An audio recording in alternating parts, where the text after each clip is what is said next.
Guten Morgen, Brasília. Estamos aqui de volta. Eu sou Flávio Morgenstern e você não é. Este, para quem não sabe, é o podcast do Senso em Comum. Neste podcast nós estamos certos.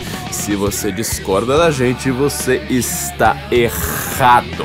E hoje é um daqueles programas, por sinal, que você, além de estar errado, caso discorde da gente, você vai acabar passando muita vergonha. Então vai ser um daqueles episódios famosos nossos, em que cada um que ouve e discorda e quer se manter na ignorância, quer continuar acreditando nessas basófias nas quais vocês acreditam, vai dar aquela disfarçada, sabe, pegar alguns apontamentos, tentar achar alguma contradição, não vai conseguir, pega uma frase assim que a gente diga que saiu com a gramática errada, fala, ó, isso aqui é tudo que você precisa saber, é senso em comum, é ruim, é fake news e não sei o que, e finge que não viu, finge que não ouviu.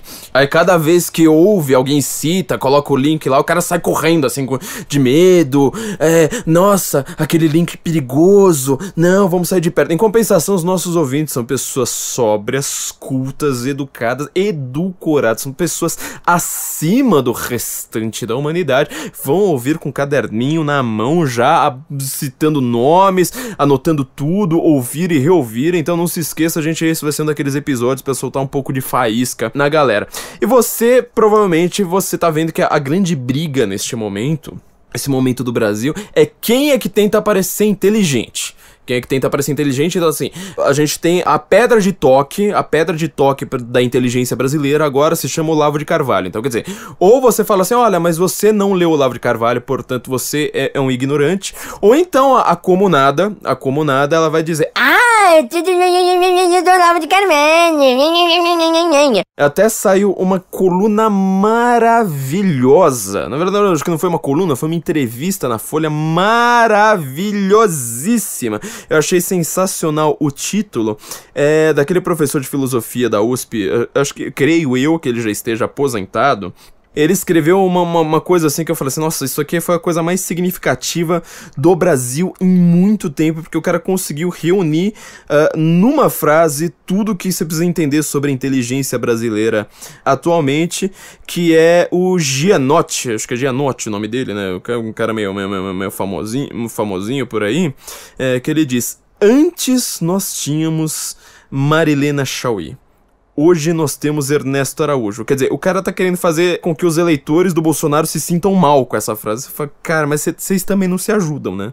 Vocês podiam tentar dar uma, sei lá, trabalhar um pouco mais, sabe? Falar, olha, vamos ler um pouco mais do que a gente leu até o presente momento. Não, o cara vai lá e fala, antes existia Marilena Chaui.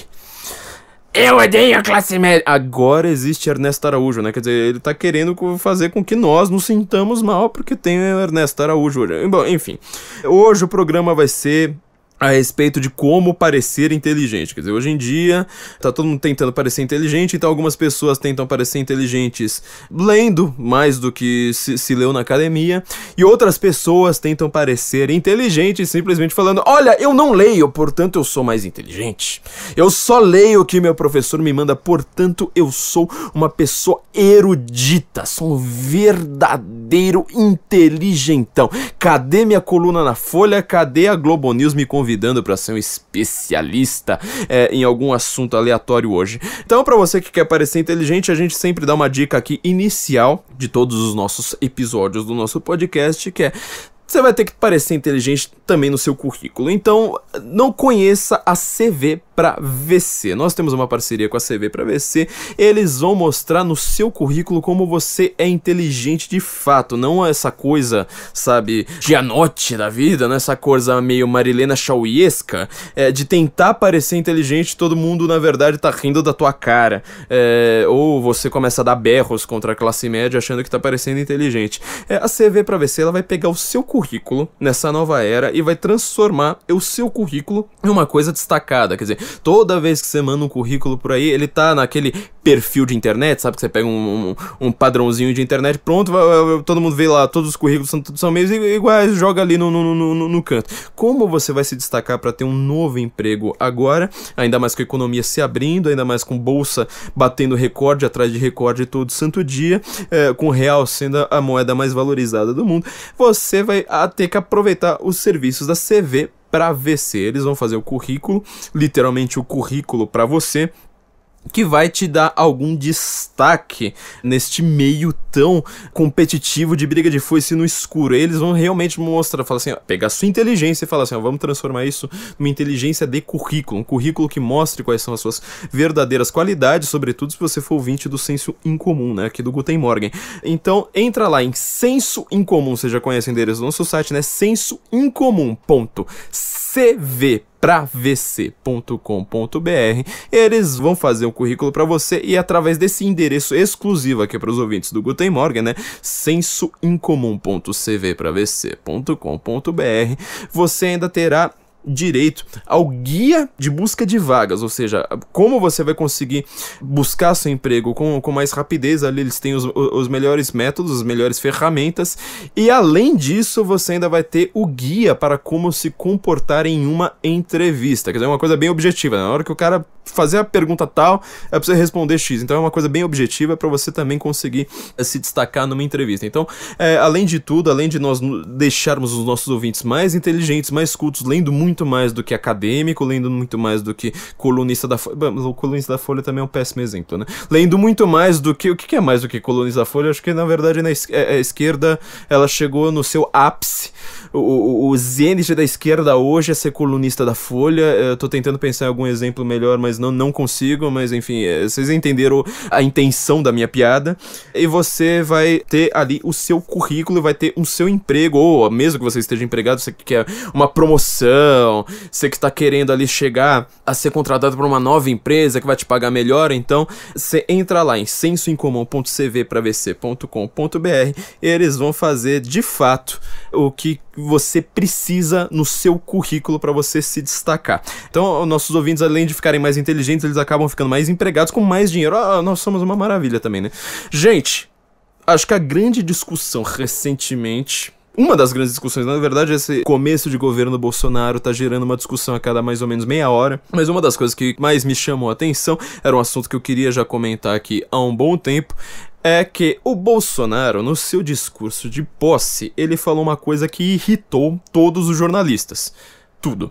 Mas entre as coisas que irritaram bastante os jornalistas, teve uma frase ali que tentou parecer piada, assim, tipo, olha que ridículo que o Bolsonaro disse. Ele falou que nós estamos lutando contra o socialismo. Aí a gente pode ouvir a reação do jornalista. Por exemplo, isso aqui é a Piauí, ó. No discurso do parlatório, feito pra claque, pro povo, pro que seja, ele fala que vai libertar o Brasil do socialismo, todo mundo já falou isso, é um delírio, tem um componente paranoico nesse governo. É fácil libertar o Brasil do socialismo quando ele não existe, né? É dado de realidade. Então o anticomunismo, o antissocialismo é uma fantasia, uma paranoia que virou um dado de realidade da política brasileira. Então, quer dizer, eles estão falando que nunca existiu socialismo no Brasil, certo? Então é fácil você lutar contra uma coisa que não existe. Vamos ouvir aqui uma cientista política, não sei nem o nome, a gente não decora o nome dessas coisas. Vamos ouvir aqui, ó. Me parece que esse discurso, ele responde a um anseio da população, e esse anseio já é relativamente antigo, que é acabar com a mamata, seja lá o que isso signifique, acabar com o comunismo, seja lá o que isso signifique. Como eu já disse aqui várias vezes, enfim, dizer que o PT foi um governo comunista é melhor pegar um cientista político e não sei, e estourar uma bomba no ouvido dele, dói menos, porque é totalmente absurdo. Quer dizer, quando você é um cientista político, sério, você não pode falar uma coisa dessas, porque vira ridículo, assim, sabe? Nossa, olha que ridículo que ele disse. Eu sei bem o que é socialismo e o Brasil nunca foi socialista. Eu tava brincando aqui com o Felipe Trielli no nosso último episódio. Quando a gente comentou a respeito da posse, inclusive sobre as fake news que falaram da posse, né? Que nós tivemos acesso VIP, não sei o quê. Que eu escrevi um artigo pra revista suíça, Weltwoche. Lembre-se sempre que a Suíça tem até as piadas, né? Por que a Suíça, por exemplo, tem uma frota naval? Você pergunta pra um suíço, ele vai falar, porque nós somos uma ilha. Quer dizer, a Europa inteira, boa parte da Europa, na verdade, a maior parte da Europa está dentro da União Europeia. A Suíça tá lá como uma ilha, falando, nós não fazemos parte. Então a Europa inteira é politicamente correta, a Suíça é o país mais politicamente incorreto do mundo.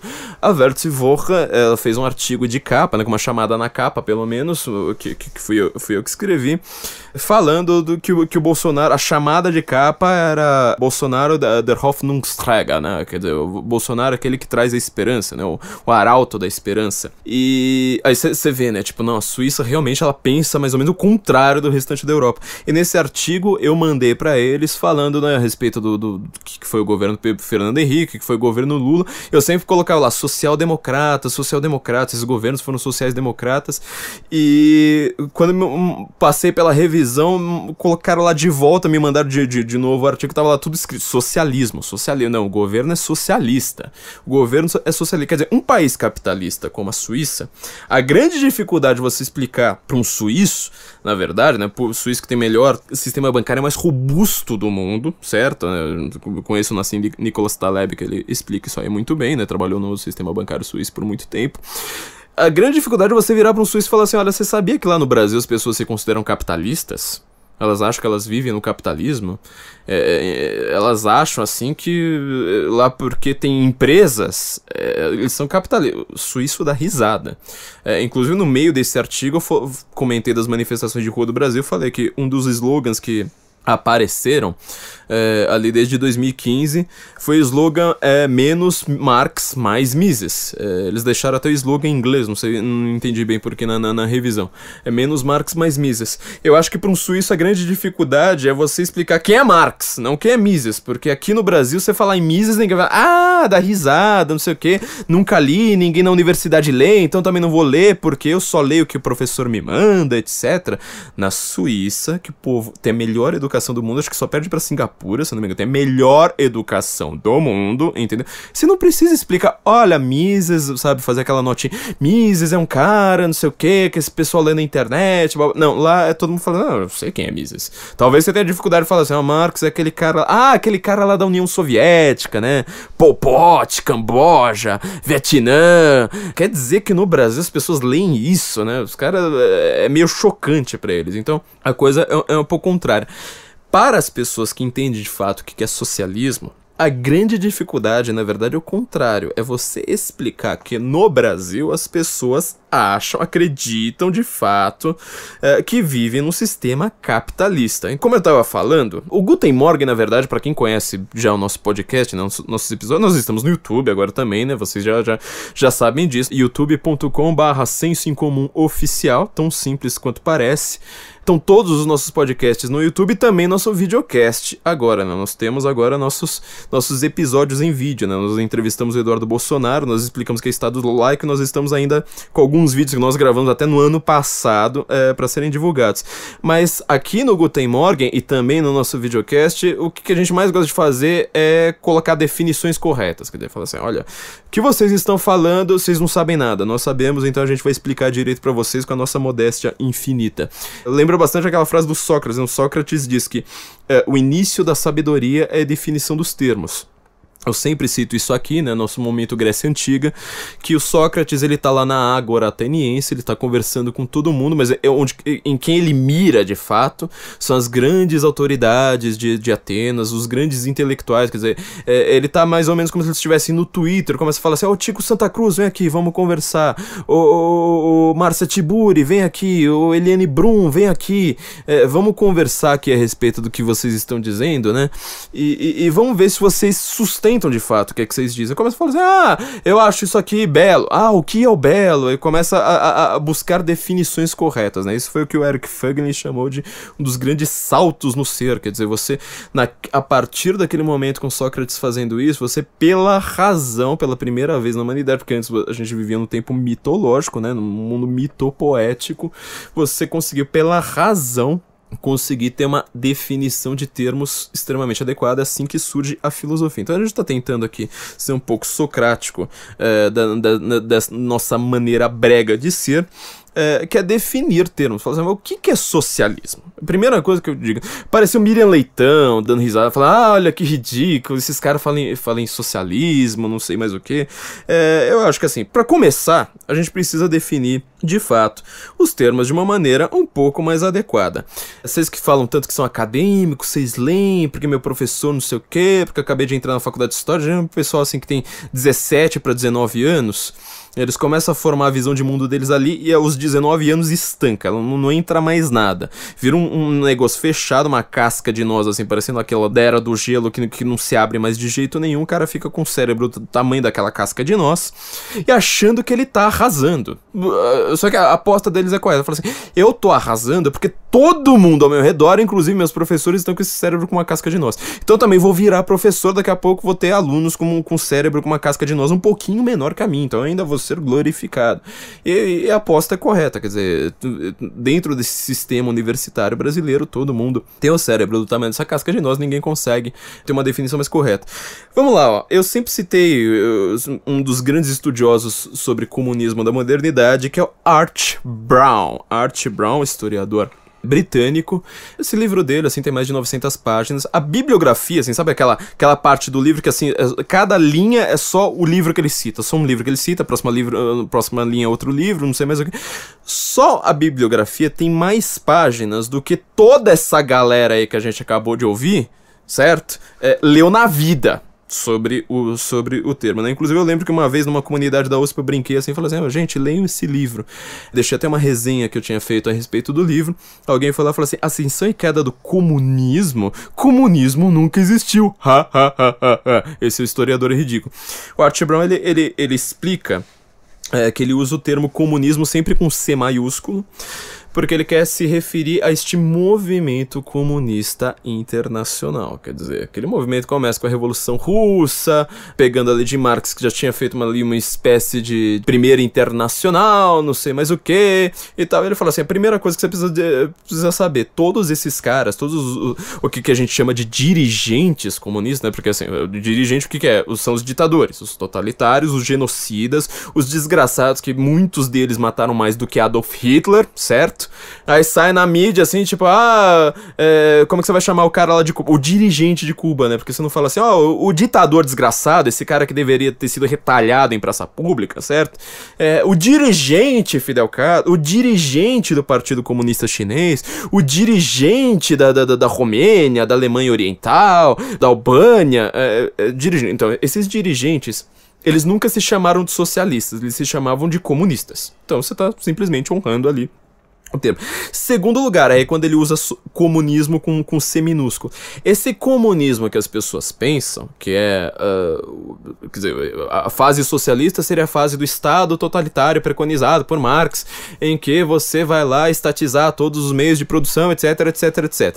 Aí depois teria a fase comunista que não existiria mais Estado, certo? É esse comunismo sem Estado que ele chama de C minúsculo. Ele fala assim, desses dirigentes, o único que fala disso a sério, o único que parece realmente acreditar que logo viria uma fase comunista, sem Estado, não sei mais o que, foi o Nikita Khrushchev. Praticamente ele foi o único. Nenhum dos outros eles falaram. Eles estavam falando assim, nós somos comunistas, nós estamos lá praticamente chegando ali. Então é isso que ele quer dizer. A gente tem que lembrar, né, que a Internacional Comunista se chamava Cominter, não Socinter. Então Cominter era a nomenclatura deles próprios. Então ele tá lá descrevendo este movimento internacional, né? O que são os sistemas comunistas de fato. Tem um capítulo do livro, o 6º capítulo da primeira parte, que ele fala o que queremos dizer com sistema comunista. Obviamente, né? Tipo, todos os comunistas, eles presumem, pelo menos os comunistas marxistas, eles presumem essa fase socialista anterior. A gente vai conseguir responde essa pergunta, quer dizer, existiu socialismo no Brasil? O Bolsonaro está certo, de fato, né? A gente viu até pessoas, vamos dizer assim, que seriam supostamente um pouco mais sensatas, falando assim, mas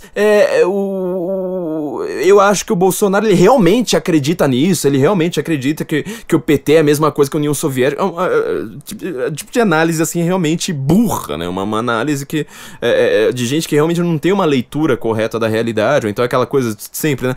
Não é socialismo de verdade, são apenas aproveitadores, oportunistas, vigaristas, não sei mais o que, então não é socialismo de verdade porque não teve a distribuição de renda de fato, e porque eles são ricos. todo socialismo, todo comunismo sempre foi assim, com os caras nadando em dinheiro e o povo passando fome e morrendo de fome, inclusive com fomes programadas, como foi o caso do Holodomor, ali preconizado na Ucrânia, né? Uma fome genocida feita pela União Soviética quando ela invadiu a Ucrânia.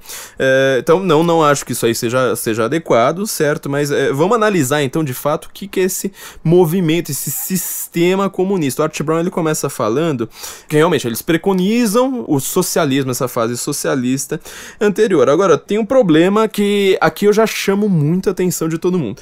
Tem um problema, ele fala assim, o principal problema de chamá-lo de socialistas, ele coloca até entre aspas, é que este termo tem abarcado uma gama bem maior de partidos políticos, movimentos e governos do que aqueles que aceitavam a ideologia marxista-leninista. Ponto. Você já reparou nisso? Quer dizer, você chama hoje de socialista uma gama, realmente, uma miríade de governos, de partidos, de ideias, de políticos, que eles não são marxistas-leninistas. O exemplo mais óbvio que a gente pode dar, a gente tem que sempre apelar para esses extremos para ser didático, é a Escandinávia, quer dizer, a Escandinávia, fala-se muito do socialismo escandinavo, certo? Muita gente da esquerda brasileira, quando você vai lá, tipo, joga na cara, ela fala assim, mas você quer ser marxista, você quer ser socialista, não sei mais o que, olha pro Camboja do Pol Pot, entendeu? O cara vai lá e responde, não, mas meu modelo é o socialismo escandinavo, eu quero que o Brasil se torne uma Suécia, uma Finlândia, uma Noruega, não sei mais o que. Por isso aqui que o Arthur Brown ele fala assim, eu prefiro o termo comunismo pra falar lá daquele comunismo lá da Internacional Comunista, né? Stalin, Mao, Walter Ulbricht depois, toda essa galera aí, né? Albânia, Enver Hoxha, escolhe aí o seu totalitarismo genocida preferido e vamos chamar isso aqui de comunista. Ele vai lá e fala assim, em países tão diversos quanto Grã-Bretanha, quer dizer, Grã-Bretanha tem um grande movimento comunista, República Federal Alemã, Espanha, Suécia, Holanda, Noruega e Israel, tem governos sido formados por pessoas que se consideram socialistas, mas que elas não, ainda que nunca tenham chegado ao ponto de afirmar que eles tenham criado um sistema socialista, certo? Então, assim, isso aqui eu acho muito importante a gente frisar. Quer dizer, se eu fosse analisar só a frase do Bolsonaro, a gente precisa já lembrar de uma coisa. O movimento socialista é uma coisa, o sistema socialista é outra coisa. Tem até aqui um grande pensador socialista, certo? Socialista, tô até lembrar o nome dele aqui, porque ele é um dos menos famosos, que ele faz justamente essa distinção. É o Paul Sweezy, S-W-E-E-Z-I. Que ele é professor universitário, inclusive de administração pública. Ele fala assim, a palavra socialismo, por um lado, designa um tipo de sociedade, por outro, um movimento que se empenha em substituir a atual ordem social por esse novo tipo. Ambos os significados se relacionam. Quando alguém alude ao socialismo americano, tem visto movimento visando a realização do socialismo nos Estados Unidos. E quando se trata do socialismo soviético ou do sueco, refere-se ao sistema social vigente na União Soviética ou na Suécia. Na Rússia, antes de 1917, socialismo exprimiu um movimento, ao passo que hoje a mesma palavra vem enunciar um sistema social que está sendo aplicado. O livro dele, por sinal, se chama Socialismo. Então, quer dizer, se eu fosse analisar a frase do Bolsonaro, eu só precisaria de uma correção gramatical. Falar assim, quando você fala assim, vou lutar contra o socialismo, bom, porque ele tá falando, eu tô lutando contra o movimento, não tô lutando contra o sistema, certo? Eu acho incrível como a esquerda brasileira tá num nível tão paulofreiriano de analfabetismo, tão paulofreiriano, que não tenha um desgraçado na esquerda brasileira capaz de falar, olha, realmente, tipo, não é porque eu ganhei o sistema que eu vou falar que não existe socialistas por aí. Existe um partido chamado Partido Socialismo e Liberdade, que eu sempre falo, esse O lá no meio devia ser ou, né, Partido Socialismo ou Liberdade. Então, quer dizer, você ganhando a eleição, você pode falar muito bem, olha, tô lutando contra o socialismo, a gente vai lutar contra o socialismo. Assim como o PT ganhou o tempo inteiro falando, olha, nós estamos lutando contra a elite. Aí você vai falar assim, bom, mas você vai matar a elite? No final das contas, eles só se reuniram a pior elite possível, que é aquela elite burocrática que faz contrato com o governo. Quer dizer, todas as empreiteiras, as maiores empresas do Brasil, Odebrecht, OS, aquela turma lá toda que a gente conhece, estavam lá junto com o PT. Isso aqui já começa a responder um pouco a nossa pergunta, né? Quer dizer, o Brasil é socialista? Seria a mesma coisa que você falar assim, Odebrecht é uma empresa capitalista. Você consegue dizer que a Odebrecht é capitalista mesmo? Com quem que ela lucra? Ela lucra no mercado ou ela lucra com um contrato com o governo? Isso aí tu já responderia a sua pergunta. Se você fosse uma pessoa esperta, uma pessoa sensata, uma pessoa com leitura também, né? Ajuda bastante. Eu sempre falo que ter um pouco de lógica às vezes vale mais do que conhecer livros, mas no caso aqui dessas definições, a gente já tem aqui uma dica, ó. O Brasil, a empresa brasileira, ela não funciona no mercado. Então, quer dizer, esse sistema brasileiro, ele não é exatamente, esse sistema econômico brasileiro, ele não pode ser chamado de capitalista. Muito pelo contrário, se explicar para um cara de um país capitalista que isso aí é capitalismo, é propriedade privada, não sei mais o que, ele dá risada. Ele vai sempre falar assim, olha, o Odebrecht, ela funciona mais ou menos como uma estatal soviética. Esse é o funcionamento dela, entendeu? E o dirigente tá rico exatamente como o dirigente de uma estatal soviética que hoje em dia tá lá, viraram todas as empresas do Putin. Então, quer dizer, nós já temos aqui uma dica. O Bolsonaro, na verdade, falando só da frase do Bolsonaro, ele tava lá falando disso. Se o Bolsonaro tivesse dito, olha, nós estamos lutando contra o fascismo, ou, sei lá, se o Fernando Haddad tivesse sido eleito, estariam todos esses mesmos jornalistas, esses mesmos intelectuais, essa mesma classe falante, né? O que o Emil Cioran chamava, né? Os espermatozoides verbosos. Fala, olha que lindo, ele está lutando contra o fascismo, não sei mais o que. Você vai falar assim, o sistema brasileiro é fascista, entendeu?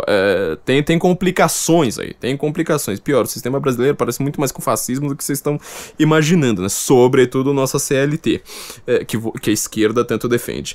Então, quer dizer, nós temos aqui algumas definições que precisam ser dadas, né? O Art Brown, então, ele vai lá para falar do comunismo, desse velho comunismo. Ele mostra ali algumas complicações, né? Como essa frase, como esse parágrafo que eu acabei de citar, né? Quer dizer, não dá para você usar o termo socialista hoje em dia para você se referir àquele sistema lá. Ele, na verdade, isso aí traz algumas complicações. Por exemplo, a Inglaterra, pra quem não sabe, e aliás, assim, a esquerda brasileira não sabe disso. A esquerda brasileira definitivamente não sabe disso. Isso foi um dos primeiros insights. Na época que eu comecei a estudar isso, foi um dos primeiros insights que eu percebi. Falei assim, tem angu, né? Tem caroço nesse angu aqui. A Inglaterra é a principal responsável pelo movimento comunista ocidental, assim, do extremo ocidente, vamos dizer assim. Quer dizer, aquele bloco da cortina de ferro, ou seja, do muro de Berlim pra lá, pro leste, ele tinha um funcionamento já que a gente já conhece, marxista, ditadura do proletariado, aquela coisa toda. Pra cá, ou seja, você pegando ali da Alemanha Ocidental pra cá, pro resto do Ocidente, que mais influencia o pensamento, o movimento, que pode ser chamado de socialista ou de comunista, no caso porque ele é simplesmente movimento, a gente não tá falando de sistema, é a Inglaterra, são pensadores ingleses. Pra se ter uma ideia, o Partido Trabalhista da Inglaterra, que ele se remolda praticamente a cada década, ou seja, você vai ver o trabalhista de uma década e compará-lo com o que pensava o trabalhista da década passada, já é uma coisa assim completamente diferente, mais do que o PT, né? Você tenta lembrar daquele PT sindicalista que falava cuspindo ali dos anos 80, depois aquele PT acenando pro mercado ali dos anos 2000, e depois o PT já falando em Venezuela e controle social da mídia de 2010, o Partido Trabalhista inglês, ele é muito mais radical nessas mudanças, entendeu? Muito mais radical. E ele é que forma intelectuais. Por quê? Você vai ver, quando você vai buscar uma literatura adequada, né, uma literatura de verdade, que seu professor não vai te dar, a respeito do que é socialismo, do que é comunismo, você vai ler coisas mais avançadas, você vai descobrir que ainda na época da Revolução Russa, lá pra trás, foi a Inglaterra, certo? Foram pessoas na Inglaterra que criaram uma coisa chamada Sociedade Fabiana. Ah, conspiração do Olavo de Carvalho. Peraí, conspiração do Olavo de Carvalho? Vamos lá. Ó, a Sociedade Fabiana, Fabian Society, ela tem um site, entendeu? Ela tem podcast. Eu já citei, inclusive, uma professora brasileira, Sueli alguma coisa, falando da eleição do Dória, inclusive, né? Falando da eleição do Trump, do Dória, não sei mais o que, lá dentro da Fabian Society. Eles pra você ter uma ideia do poder dessa Fabian Society, eles foram responsáveis por criar o Partido Trabalhista Inglês. Não contente com isso, eles criaram uma coisa que às vezes é até mais importante, que é a Universidade London School of Economics. Essa London School of Economics, quase todo esquerdista com uma pinta meio econômica no mundo estudou lá, tipo Thomas Piketty, toda essa galera assim que tenta, sabe, falar, a esquerda que às vezes cita números, eles são todos formados por ali, entendeu? A função deles, esse socialismo fabiano, eles usam o termo do general romano Fabiano, que ele preconizava, pra você ganhar uma guerra, ao invés de você ir pro ataque, o que você faz? Você ataca não as tropas inimigas, você ataca os suprimentos do inimigo. Você mata ele de fome, vai ter que ser uma guerra um pouco mais lenta, só que em compensação você vai ter muito menos baixas. Então estes socialistas fabianos, na verdade era o famoso casal Webb. Eu não sei se alguém já ouviu falar desses caras, né? O famoso casal Webb. Na esquerda eu nunca vi ninguém, né? Eles tratam todo mundo como se fosse realmente uma conspiração do Olavo de Carvalho, né? Como se o Olavo de Carvalho tivesse inventado tudo isso. Mas era o casal Webb, né? Beatrice Webb, que era casada com Sidney Webb, que eles fundaram essa Fabian Society, certo? Fundou a London School of Economics. Martha Beatrice Webb, né? Eu sempre falo Beatrice, tava com a minha na cabeça aqui, acabei de verificar. Martha Beatrice Webb. Eles fundaram essa Fabian Society.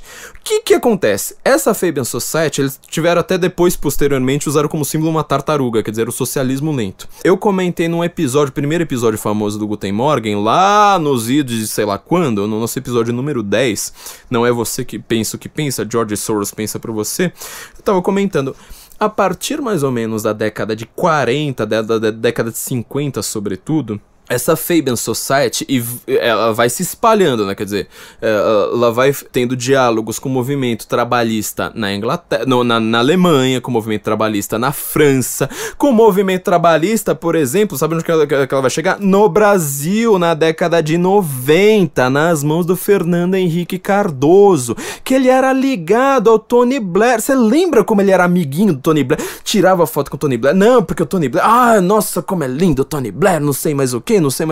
E o Bill Clinton também, né? Porque o Bill Clinton era amigo também do Tony Blair. Quer dizer, Tony Blair conseguiu influenciar o Bill Clinton. Tony Blair é o quê? Ele é membro da Fabian Society, certo? Estudou lá com todos esses socialistas fabianos. E eles fazem essa coisa que hoje em dia é chamada de movimento trabalhista. Esse termo não foi inventado pelos socialistas fabianos, só que ele é um termo cabal para se entender o que é que está acontecendo no socialismo hoje, quer dizer, o socialismo aqui no Ocidente, não o socialismo lá, aquele socialismo que o Art Brown prefere chamar de comunismo, né? Não estamos falando aqui do Pol Pot, entendeu? Mas nós estamos falando de movimento organizado. Beatrice Webb, Martha Beatrice Webb, Sidney Webb, eles eram grandes admiradores da Revolução Russa, grandes admiradores de Stalin. Só que eles pretendiam fazer isso não de uma maneira revolucionária, mas de uma maneira reformista. Quando você fala em reformista, o que é um reformista? Pode perguntar pro Sakamoto, Sakamoto entende disso aí muito bem.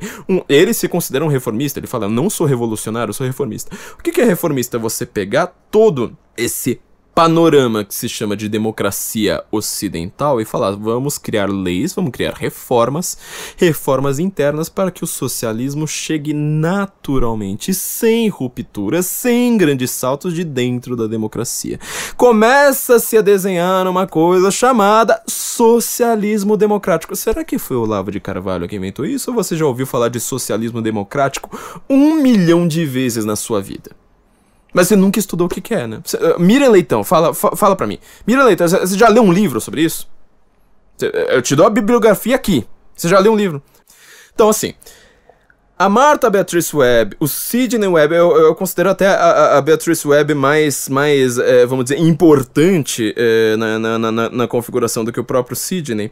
Eles perceberam algumas coisas que hoje em dia você vai ver que explicam muito da esquerda, explicam muito. Por exemplo, eles tinham uma obsessão, uma verdadeira obsessão com uma coisa que os comunistas, pra separar aqui, né, tô usando a terminologia do Art Brown, né, separar comunista, tipo Stalin, Lenin, os socialistas aí vamos usar mais ou menos aqui pro termo desse movimento socialista ocidental.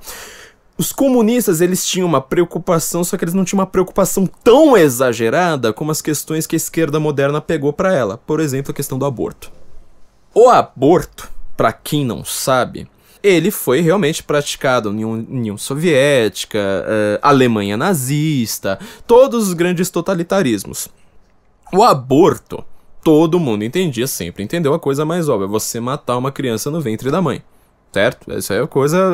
Não precisa explicar muito. Movimento pró-vida, o que é o contrário dele? As pessoas usam pró-escolha como um eufemismo, ninguém fala assim, ó, é um movimento anti-vida, é um movimento pró-morte. Mas por que eles preconizavam tanto aborto?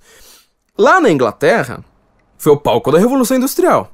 É o país mais capitalista do mundo até a Primeira Guerra Mundial, que é quando a América vai lá e toma pra si esse protagonismo mundial. Fala assim, nós agora que seremos os grandes capitalistas, nós seremos o maior país do mundo, o país mais importante do mundo.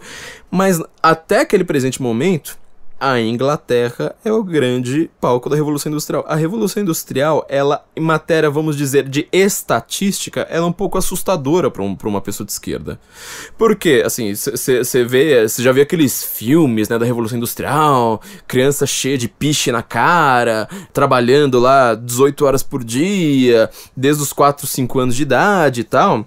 E o Ludwig von Mises, no seu livro As 6 Lições, que é um livrinho curtinho, você lê em meia hora, gente, meia hora. Ah, eu não gosto do Mises, não sei o que. Lê meia hora, cara, lê escondido no banheiro, sabe? Coisa mais simples, sabe? 6 lições, são 6 conferências que ele dá na Argentina quando ele tá no final da vida, já em Buenos Aires. Ele vai lá e comenta, acho que deve ser a primeira frase do livro, não lembro direito, assim, que eu li faz muito tempo. Mas eu lembro que assim, é no começo do livro, ele fala assim, olha... A gente tá acostumado a ter esse imaginário a respeito da Revolução Industrial. Só que você tem que lembrar de uma coisa, a Revolução Industrial, ela trouxe medicamentos, ela melhorou o nível de vida, ela fez tanta coisa, que aí, aquele cara que antes ele trabalhava no campo, e 60% dos filhos dele morriam, e lembra, né, o filho... expressão inglesa, por sinal, né? O filho é the poor man's land, quer dizer, é o equivalente à propriedade, à terra de um homem pobre. Um homem pobre, ele não tem terra, só que ele tem filho. Quer dizer, a forma de sustento dele é ter um monte de filho. Por isso que na Revolução Industrial começa a ter uma coisa que vai ter um reflexo muito grande hoje, que é as pessoas pararem de ter tanto filho. Antes cada família tinha que ter uma rinca de filho, porque senão você não sobrevive, você precisa ter um monte de filho para ir pra lavoura. Só que esses filhos morriam de doença, a mortalidade infantil, ou seja, a mortalidade até o primeiro ano de vida, era gigantesca, de repente você tem um monte de remédio, você tem barateamento de custo, você tem um monte de coisa, por isso que as pessoas vão pra cidade. Tudo bem, elas são muito pobres nesse primeiro momento, muito pobres mesmo, vão em condições horríveis pra cidades, colocam os filhos, que eles são verdadeiros proletários, eu já falei isso aqui várias vezes no podcast. O que é um proletário? Aquele que só tem a própria prole para vender, a força de trabalho da sua prole. Por isso que ninguém também se preocupava em alfabetizar os filhos. Filho vai ter que trabalhar, só isso, é por isso que você tem filho. Eles tinham a própria força de trabalho dos filhos para vender, da própria prole. Eles chegam na cidade e de repente esses filhos param de morrer. Entendeu? Porque que tinha um monte de criança miserável? Entendeu? Porque aquelas imagens lá que você vê, sei lá, no Monty Python, né, naquela cena famosa lá do sentido da vida, acontece exatamente por isso, porque as pessoas começam a sobreviver. É isso que o capitalismo faz. Então a Martha Beatrice Webb, ela começa a perceber e fala assim, olha, mas espera aí. Isso aqui tá gerando uma miséria gigantesca, ainda mais porque nós somos ingleses, certo? Você pensa em cidades tipo Manchester, as grandes cidades industriais inglesas, não precisa nem pensar em Londres, mas você pensa nas grandes cidades industriais inglesas, eles começam a perceber, mas tem muita criança aqui. Pra gente ter alguma riqueza, pra gente enriquecer, o que a gente precisa fazer? Controle de natalidade. O Ocidente, esse movimento socialista ocidental, ele é extremamente viciado em falar em controle populacional. Primeiro com o aborto. A Sociedade Fabiana, por muito, muito tempo no mundo, ela foi a maior entidade a ficar promovendo o aborto. Isso aí tinha tudo a ver com o socialismo. Não vem achar que não tem alguma coisa a ver. Você precisa conhecer a história. Isso aí, sério, na sua aulinha de história lá, você que fala, eu estudei história. Eu estudei no colegial, não sei o que, eu sei o que é socialismo, eu sei o que é capital... Você estudou isso aí? Fala a verdade. Porque assim, nossa educação é completamente baseada em vestibular, só que nunca caiu no vestibular, entendeu? Nunca caiu, então você não sabe. Então você não sabe. A não ser que você queira realmente buscar por conta. Aí você vai entender porque que tanta gente agora quer buscar o conhecimento, por exemplo, de Olavo de Carvalho, conhece um monte de livros que não são estudados na academia. Então, assim, você tá vendo que existe um movimento socialista com uma leitura profícua. Você vai falar na Inglaterra, você pode conversar com um pedreiro na Inglaterra. Fala assim, o que é a Fabian Society? Onde tá? Cadê? Chega lá em Londres e fala assim, olha, eu quero ir na London School of Economics. Quero ir... Entra lá na London School of Economics, fala assim, onde tá a Fabian Society? Todo mundo te aponta. Todo mundo sabe. Mas brasileiro quer falar que eu sou inteligente, olha só. Olha só a frase do Bolsonaro, que ridícula. Vocês não sabem. Vocês não sabem. Você tem que deixar pra quem sabe. Além do aborto também, a gente tem que lembrar, o aborto nos Estados Unidos, com a Margaret Sanger, que por sinal é extremamente adorada por Hillary Clinton, você pode procurar lá, Hillary Clinton, Margaret Sanger, tem vídeo dela elogiando a Margaret Sanger. O que ela era?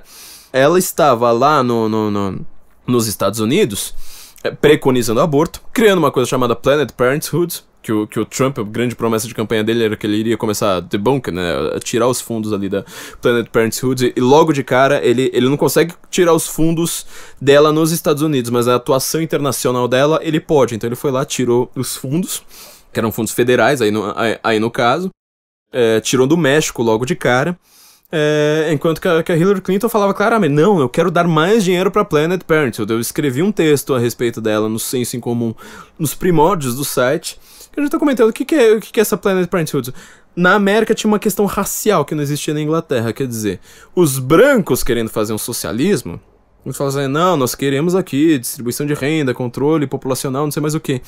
Só que quem incomoda a gente, na Inglaterra era a questão do proletário, quer dizer, era a questão do pobre, fala assim, não, vai nascer muita criança pobre, a gente corta ali as crianças pobres, bom, já enriquece sozinho.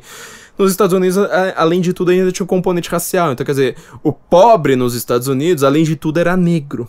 Então o que a Planned Parenthood faz? Ela começa a se fundar em bairros negros. Quem já foi para os Estados Unidos sabe. Bairro negro lá é bairro negro, não é simplesmente a periferia onde moram os pobres são negros. Não, bairro negro lá é bairro negro. Só tem negro. Já entrei no Walmart uma vez nos Estados Unidos, num bairro negro, que eu era o único não negro no Walmart inteiro. O único. Sabe o que é isso? Assim, pra quem não viajou ainda pra América, isso acontece. A Planned Parenthood só atua lá pra fazer um controle populacional dos negros. Olha que coisa bonita, né? Coisa agradável isso que a esquerda faz. Ai, a Margaret Sanger, por sinal, ela tinha discursos elogiando o Adolf Hitler. Não contente com isso, ela ainda vai fazer palestra no Ku Klux Klan. Quer dizer, aquela coisa de pra depois vir gente aqui, né, falar que o nazismo é de direita, porque, bom, todos os historiadores com seu cérebro de nós estão dizendo a mesma coisa. Então, assim, isso tudo pra gente explicar, de fato, essa diferença de concepções, né, ou seja, tem um movimento socialista internacional aqui no Ocidente acontecendo isso, pra gente não falar dos próprios autores socialistas, né, daqui a pouco a gente fala, mas separando aqui do comunismo, daquilo que são os velhos sistemas comunistas de fato.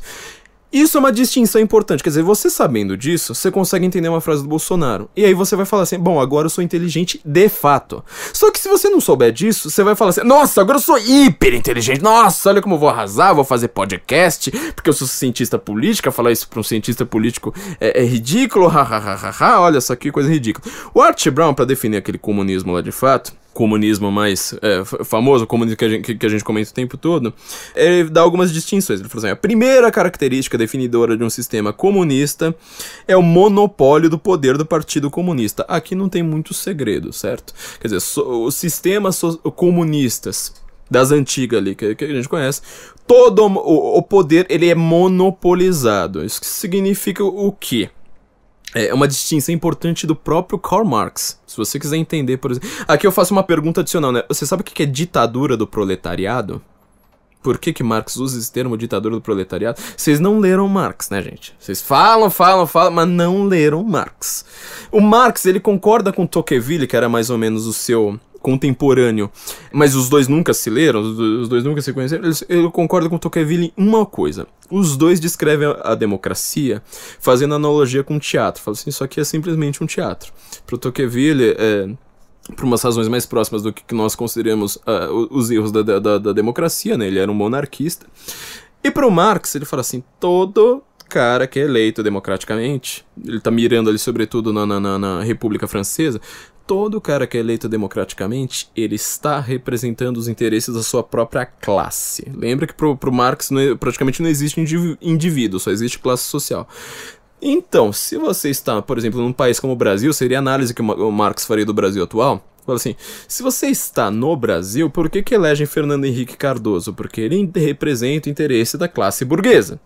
Por que elegeram o Lula? Agora porque o proletário tá dominante, então ele tá representando o interesse do proletário. Por que colocaram o Bolsonaro? Porque agora, de novo, tá representando o interesse da burguesia, aquela verborréia que a gente já viu, né? Lembra lá do Guga Noblat discutindo comigo no Pânico, falando, não, o Bolsonaro só tem voto na classe A e B. Quer dizer, essa é uma leitura marxistíssima, ultra-marxista.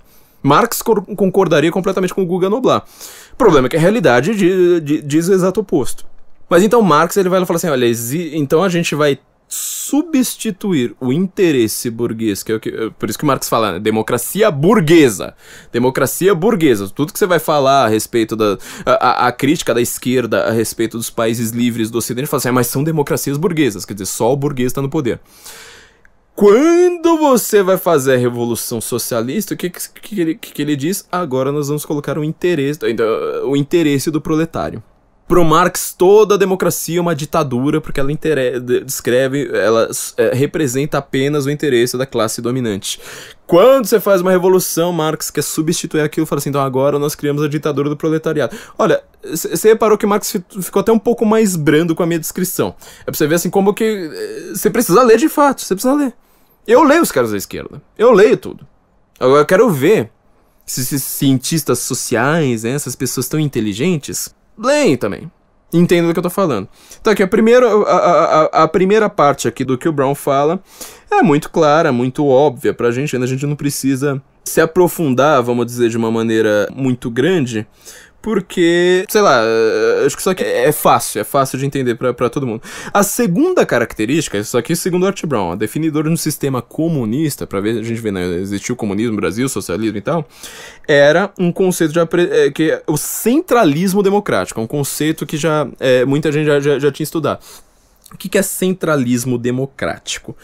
Cuidado com o democrático, eu sempre falei, democracia é a palavra mais perigosa da análise política hoje, porque cada momento ela significa uma coisa diferente. Então, quer dizer, todas as decisões, elas são discutidas, mas internamente dentro do Partido Comunista. Quer dizer, tudo que você tem de discussão, tipo, a gente vai fazer uma ferrovia daqui pra lá ou não. Você não tem essa discussão no parlamento, você tem essa discussão internamente dentro do Partido Comunista. A estrutura de um partido político não tem nada a ver com a estrutura de uma discussão parlamentar, ou seja, de conversa mesmo.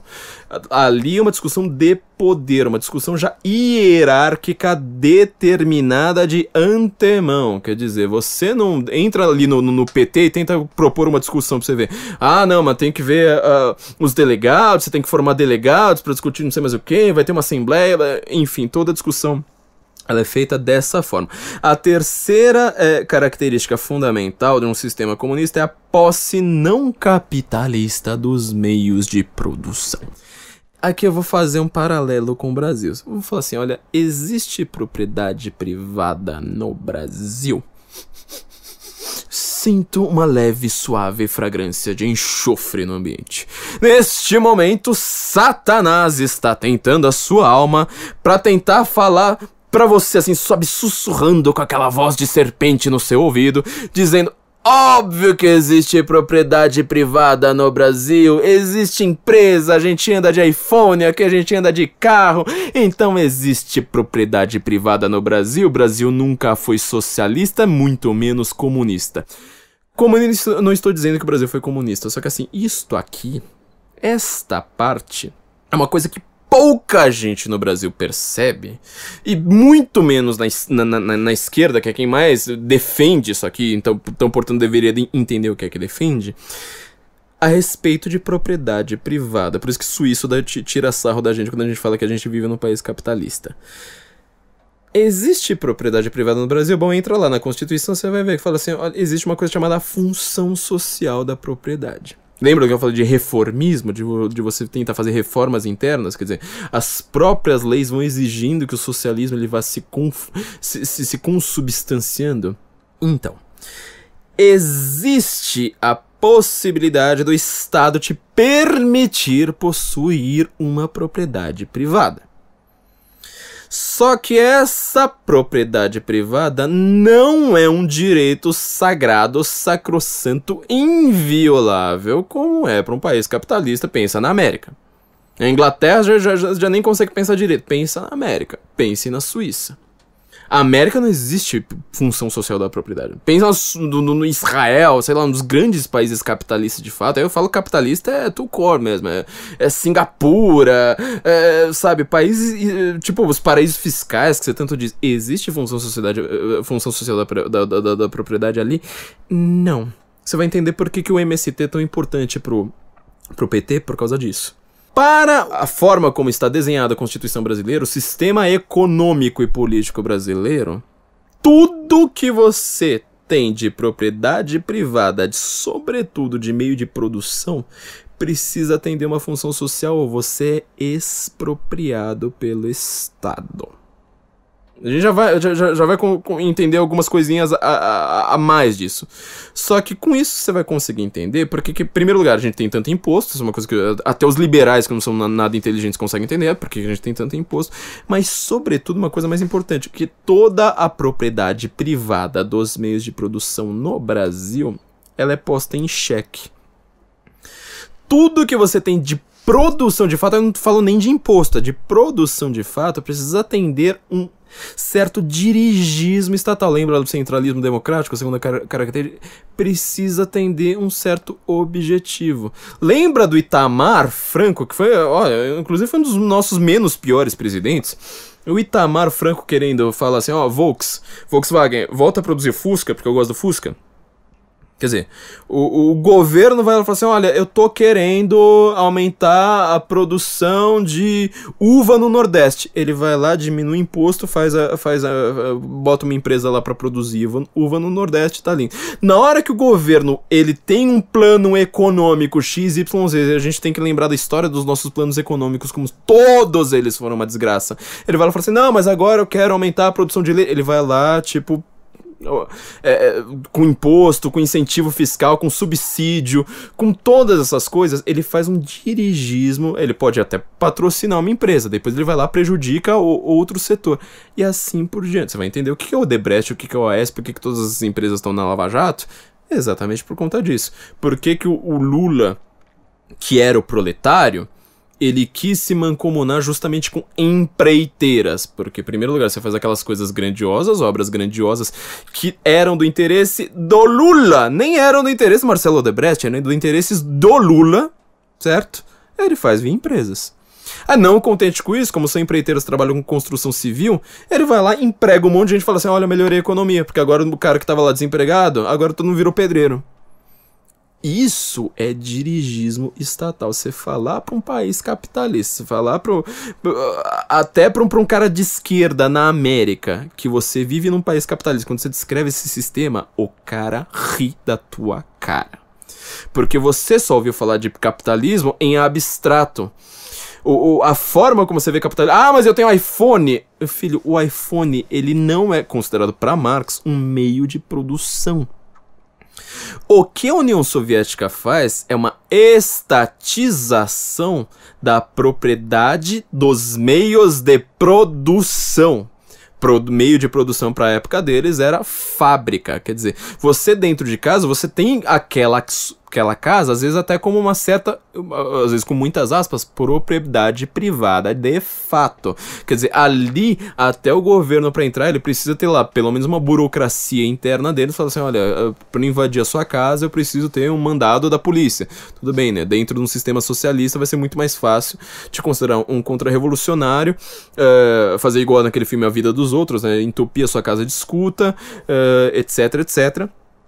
e te ferrar até dentro de uma propriedade privada, mas é uma propriedade privada restrita para coisas que não são meios de produção, ou seja, que vão produzir mais coisas. Os liberais também conseguem refutar Marx com uma frase que fala assim, tá, qual que eu acabei de falar, né, o iPhone não é para o Marx ali, oficialmente, um meio de produção, só que você vai ver, hoje você consegue trabalhar com o quê? Com um computador. Quer dizer, um computador ele é um meio de produção sim ou não? Um iPhone é um computador pequeno, ele é um meio de produção sim ou não? Você vê como é que...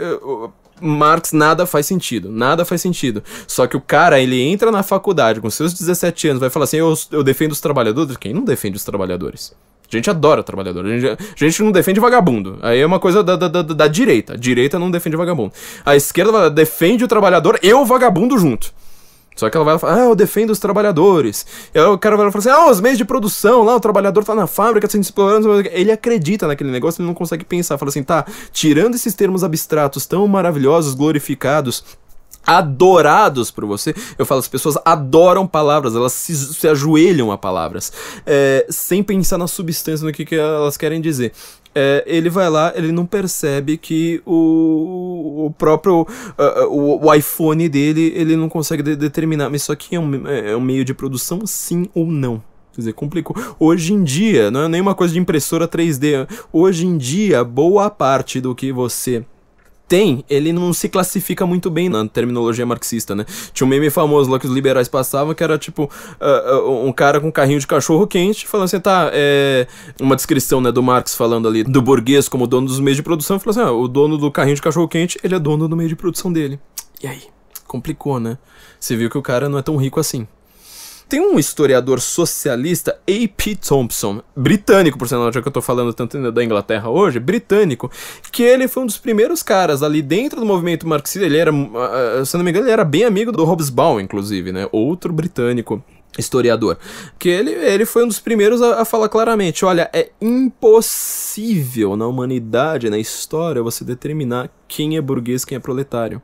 Não é claro. Se você vai pra Inglaterra, então, é uma complicação. Você vai falar, como que você vai definir alguém como burguês ou como proletário, sendo que às vezes o burguês é pobre, o proletário... Pensa, por exemplo, nos metalúrgicos do ABC, sindicatos metalúrgicos do ABC. O metalúrgico, que ele é o operário, ele é o trabalhador, ele ganha muito mais dinheiro com tudo o que os socialistas fizeram. O movimento trabalhista fez tanto lá quanto cá. Ele ganha muito mais dinheiro do que o burguês. E mesmo assim, algumas coisas elas não são claras, isso ainda é uma atividade clara de um burguês, de um operário, assim por diante. Mas o jovem que entra na faculdade, ele vai terminar a sua capacidade de ter informações novas com 19 anos, ficar com aquele cérebro também de uma ostra, ele não consegue perceber isso aí. É impossível. E ele vai se achar mais inteligentão, vai dar risada e vai falar assim, olha, tem especialistas da Globo News que confirmam, nunca existiu socialismo no Brasil. Olha como o cara é inteligente, né? Então aqui eu quero chegar só pra gente colocar mais algumas definições. O Archie Brown ele ainda vai colocar mais algumas questões importantes para você definir algo como de fato é comunista, né, naquela terminologia que nós já definimos. Quarta definição, o sistema capitalista ele tem uma economia o sistema comunista, perdão, tem uma economia de comando. Enquanto que o sistema capitalista, ele não tem uma economia de comando. Quer dizer, isso aqui volta àquilo que eu falei sobre a função social da propriedade privada no Brasil. Quer dizer, a economia brasileira é dirigida, ela tem um plano central. Alguém vai lá e determina, olha, eu quero que quem ganhe mais dinheiro no meu governo seja o sindicalista do ABC. Ele vai ganhar mais dinheiro. Você vai fazer aquilo ali, um arranjo dentro do capitalismo brasileiro e vai lá falar assim, olha, capitalismo aqui com muitas aspas, viu? Eu detesto quando eu falo isso, mas assim, dentro desse sistema, e vai lá determinar, fala assim, olha, o metalúrgico do ABC vai ganhar mais.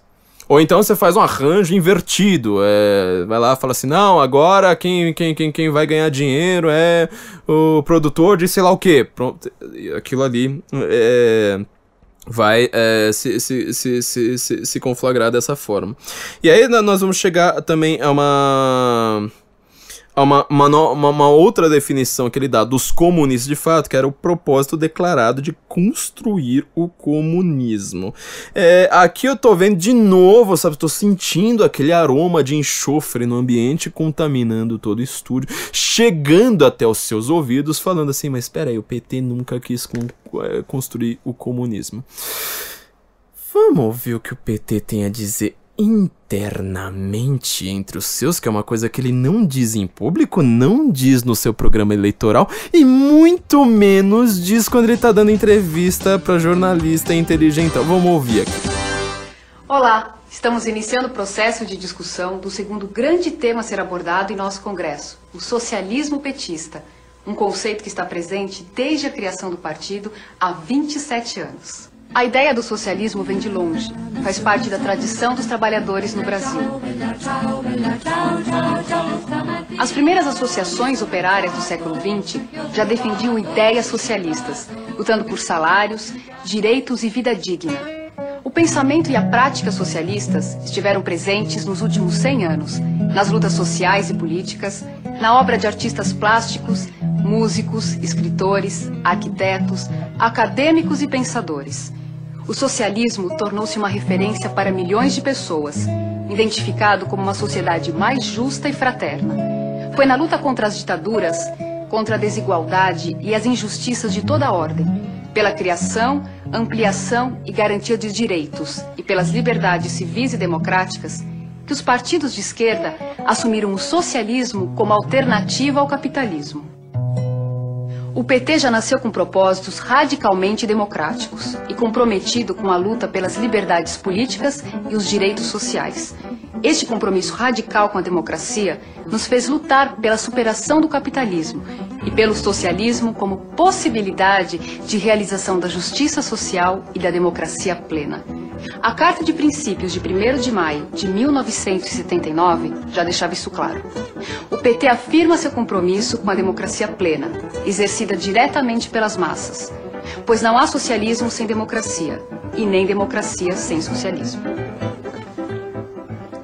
No seu primeiro encontro nacional, o PT opta por não ter uma definição única sobre socialismo e define princípios que deveriam guiar o processo de construção da proposta socialista. O socialismo que queremos se decidirá por todo o povo, como exigência concreta das lutas populares, como resposta política e econômica a todos os anseios que o PT seja capaz de responder. O socialismo que queremos não nascerá de um decreto, nem nosso, nem de ninguém. Será definido nas lutas do dia a dia. Terá que ser a emancipação dos trabalhadores. A libertação dos trabalhadores será obra dos próprios trabalhadores. No 5º Encontro Nacional, realizado em 1987, o PT aperfeiçoou as formulações acerca do socialismo. Realizou uma análise detalhada do capitalismo brasileiro e as relações entre as classes sociais no país, indicando a importância de luta pela hegemonia. Para extinguir o capitalismo e iniciar a construção do socialismo, é necessário, em primeiro lugar, realizar uma mudança política radical. Os trabalhadores precisam transformar-se em classe hegemônica e dominante no poder de Estado. Não há qualquer exemplo histórico de uma classe que tenha transformado a sociedade sem colocar o poder político, Estado, a seu serviço. O PT rejeita o socialismo burocrático e a ideia do partido único, mantendo o entendimento da luta por hegemonia política. Você percebe, então, quer dizer, internamente o PT falava, nós queremos criar o socialismo petista. Isso está no 3º Congresso do Partido dos Trabalhadores, realizado, salvo engano, em 2005. E esse vídeo foi tirado do ar, quer dizer, você só consegue ouvir isso aí porque alguém pegou. Alguém pegou e falou assim, esse aqui é um vídeo que o PT não quer mostrar. Não contente com isso, você vai ver a declaração de vários dirigentes do PT, por exemplo, Tarso Genro, salvo engano foi o Tarso Genro, tenho quase certeza disso. Ele deu uma entrevista pra Carlos Amigos, também desapareceu do ar, falando, eu creio que nós avançamos um passinho em direção ao socialismo. Não contente com isso, vamos ver internamente ali dentro do PT. Você vai ter um monte de correntes internas dentro do PT. Lembra lá do centralismo democrático que a gente tava dizendo. Isso porque eu tô comparando os comunistas. Eu não tô nem comparando os socialistas fabianos. Tô comparando os comunistas de fato. Você vai ver correntes ali que, por exemplo, tem aquela corrente assim mais democrática, mais aberta, não sei mais o quê. tem a corrente marxista-leninista. É certo. Tem a corrente trotskista brigando com a corrente marxista-leninista. Tem a corrente mais internacionalista, etc. Então, quer dizer, você vir me falar, eu falava isso o tempo todo, né? Pra quem considera que o PSOL é um partido mais à esquerda do que o PT, na verdade tem muita gente do PSOL que eles não são tão de esquerda quanto algumas pessoas de esquerda do PT. Pense, por exemplo, em Maria do Rosário. Quem que você acha que é mais radical em matéria de fazer uma revolução via bandidagem? Você acha que é o Chico Alencar ou Maria do Rosário? Eu aposto em Maria do Rosário. Tudo bem que ela já foi do PCdoB. Mas ela tá lá dentro do PT, dentro de umas correntes mais radicais. O Tarso Genro mesmo, pai da Luciana Genro. Luciana Genro tá no PSOL. O Tarso Genro é tão radical ou mais do que a própria filha, tá dentro do PT. Então você fala assim, mas o PT ele não é socialista. Ele não é socialista quando você analisa programa eleitoral. Quando você vai ver o que o PT fala de fato, você vai ver que ele é. E não contente com isso, agora a gente vai chegar a uns pontos curiosos, né? Pra quem falou assim, eu acho que o Jair Bolsonaro acredita mesmo em comunismo, acredita mesmo que ele vive na União Soviética. Essa análise burra, estúpida, não tem nem palavras pra descrever o grau de burrice, você só precisa pensar, falar assim, olha, pega o PT, pega assim, abre um jornal antigo, assim, uma revista da época do Lula e da Dilma, sobretudo do primeiro mandato da Dilma. O que você vai ver ali? O Lula acabou de se reunir com Fidel Castro. O Lula acabou de fazer metrô de Caracas com o nosso dinheiro, via o Odebrecht. O Lula acabou de construir uma embaixada para a Palestina. O PT acaba de abrir uma embaixada na Coreia do Norte. Pyongyang. Você explica isso pra uma pessoa do mundo sensata, sabe, do mundo civilizado, o cara fica abismado. Mas aqui não, você vai lá e fala assim, olha, o PT ele tem uma vertente social. Nossa, nunca existiu socialismo no Brasil. Cara, abre as atas do Foro de São Paulo. Isso aí foi o trabalho que o Olavo fez. Olha só como o mundo dá voltas, né? Muito curiosamente, na década de 90, a própria empresa Odebrecht virou pra um cara que tava lá em ascensão, tinha acabado de escrever Imbecil Coletivo, era um cara grande, era um cara que dava pra ver a inteligência dele transbordando pelos poros. Falou assim, pega esse tal de Olavo de Carvalho aí, a gente quer fazer uma análise sobre os cenários políticos eleitorais dali pra frente. O Olavo de Carvalho foi lá, viu a análise. Todo mundo sabia que o PT iria chegar ao poder algum dia, naquele momento. Ele falou assim, olha, vou fazer uma análise do PT. Viu lá na sessão internacional dele, o Olavo lê espanhol, foi lá, viu todas as atas do Foro de São Paulo, que tinha sido fundado há pouco tempo, né, se não me engano, em 1990. Ele viu que o PT ali, que basicamente o Foro de São Paulo ele foi fundado por Lula e Fidel Castro. Então a gente já vê assim que não bate. Você imagina o Bolsonaro fazendo negócio com Pinochet, ou fazendo negócio melhor, né? Fazendo negócio com o movimento neonazista grego. Todo mundo vai dizer que o Bolsonaro é nazista. Todo mundo. Mas o Bolsonaro ele discordou, ele só fez uma reunião discordando. Não, é nazista. Se você tá a menos de 1.000 quilômetros de distância do cara, é nazista. Só que o Lula faz um negócio com o Fidel Castro, mas ninguém fala nada. E ali, qual que era a visão deles? Cuba estava numa crise desgraçada. Bom, obviamente, Cuba sempre foi... a própria definição de crise é um país comunista. Só que a Cuba estava numa crise desgraçada nos anos 90 porque a União Soviética tinha se desfacelado. Com isso, não tinha mais mesada soviética. Então você imagina como é que estava a situação econômica naquela época. Cuba está até melhor hoje do que estava naquela época. E eles falaram, nós precisamos ganhar terreno na América Latina de tudo aquilo que nós perdemos no leste europeu. Eles falam isso declaradamente, pior que é um bordão deles, eles falam isso o tempo todo. O propósito deles o propósito do PT nunca foi criar o comunismo no Brasil. Então você vai falar assim, olha, tá vendo? A definição do Art Brown tá meio errada. Você tá vendo? Não existiu comunismo no Brasil. O comunismo realmente não existiu, mas socialismo, vamos lá. O propósito deles era criar várias republiquetas socialistas por aqui, bem por aqui, na América Latina. Aí vai falando assim, não, precisamos criar um partido trabalhista, um partido socialista. Trabalhista já vai vendo assim como é que isso aí parece com o socialismo fabiano, apesar de o socialismo fabiano ser muito mais próximo do PSDB do que do PT. Criar partido trabalhista, criar movimento sindical, não sei mais o que, em Venezuela, em Bolívia, em Nicarágua, em Equador. Isso aí foi tudo acontecendo, meu amigo. E quem precisava financiar o negócio não podia mais ser a União Soviética. Quem é que seria... Quem é que foi eleito em 2003? E aí depois aparece Economist, que é uma revista da esquerda, pra quem não sabe, né? Ela própria diz que ela tem coisas de direita e tem coisas de esquerda. Só que você vai ver, tipo, coisa de direita dela simplesmente fala assim, eu defendo a democracia. A própria Economist, na hora que aparece o Lula e o Palocci sem fazer reformas radicais, mostra lá o Cristo Redentor decolando. Oh, que coisa bonita. Quem foi que fez isso? O Brasil sempre foi, assim, o objetivo do Brasil na esquerda, ligado ao PT, que aí não é só o PT, né? É uma confluência de vários partidos de esquerda da América Latina, sempre foi visto como financiador. Por isso que todas as empresas que fizeram algo para Venezuela, Bolívia, Cuba, Porto de Mariel, metrô de Caracas, refinarias na Bolívia, não sei mais o que, até Angola, até Israel, até não sei mais onde, todas elas eram brasileiras. Você não pegou as empresas venezuelanas antigas. Você não pegou as empresas, sei lá, do meio do caminho. Você falou assim, pega o país mais rico aqui dessa galera, ele vai ser o nosso novo financiador, porque nós não temos mais União Soviética. O objetivo, então, do PT era construir o comunismo, aquele comunismo mais radical e tal. Você pode até falar assim, não, porque nós temos ainda iPhone, nós andamos de carro, nós temos empresas privadas. Mas o objetivo deles foi fazer isso na América Latina. Se você hoje olha pra Venezuela e vai lá falar assim, olha, a Venezuela ainda tem empresa privada, ainda tem propriedade privada lá. Só que tem, de novo, essa função social da propriedade tá muito mais avançada, então as empresas estão tendo que sair.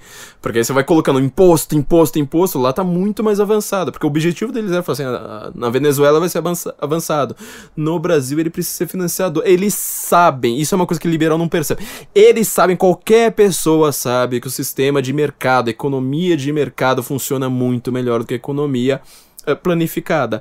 Só que esses caras precisam do poder total. Eles não estão nem aí pra economia. Então eles falaram assim, deixa a economia brasileira um pouquinho mais funcional, certo? Pelo menos um pouquinho mais funcional, enquanto que no resto a gente vai lá e comuniza geral. A gente vai lá e detona tudo. Voltando ao Archie Brown, a sexta característica que ele dá para a existência definidora, né, do país como comunista, e é uma coisa que eu discordo do Archie Brown. Tá vendo? A gente grande discorda de historiador que faz bibliografia de 100 páginas, tá?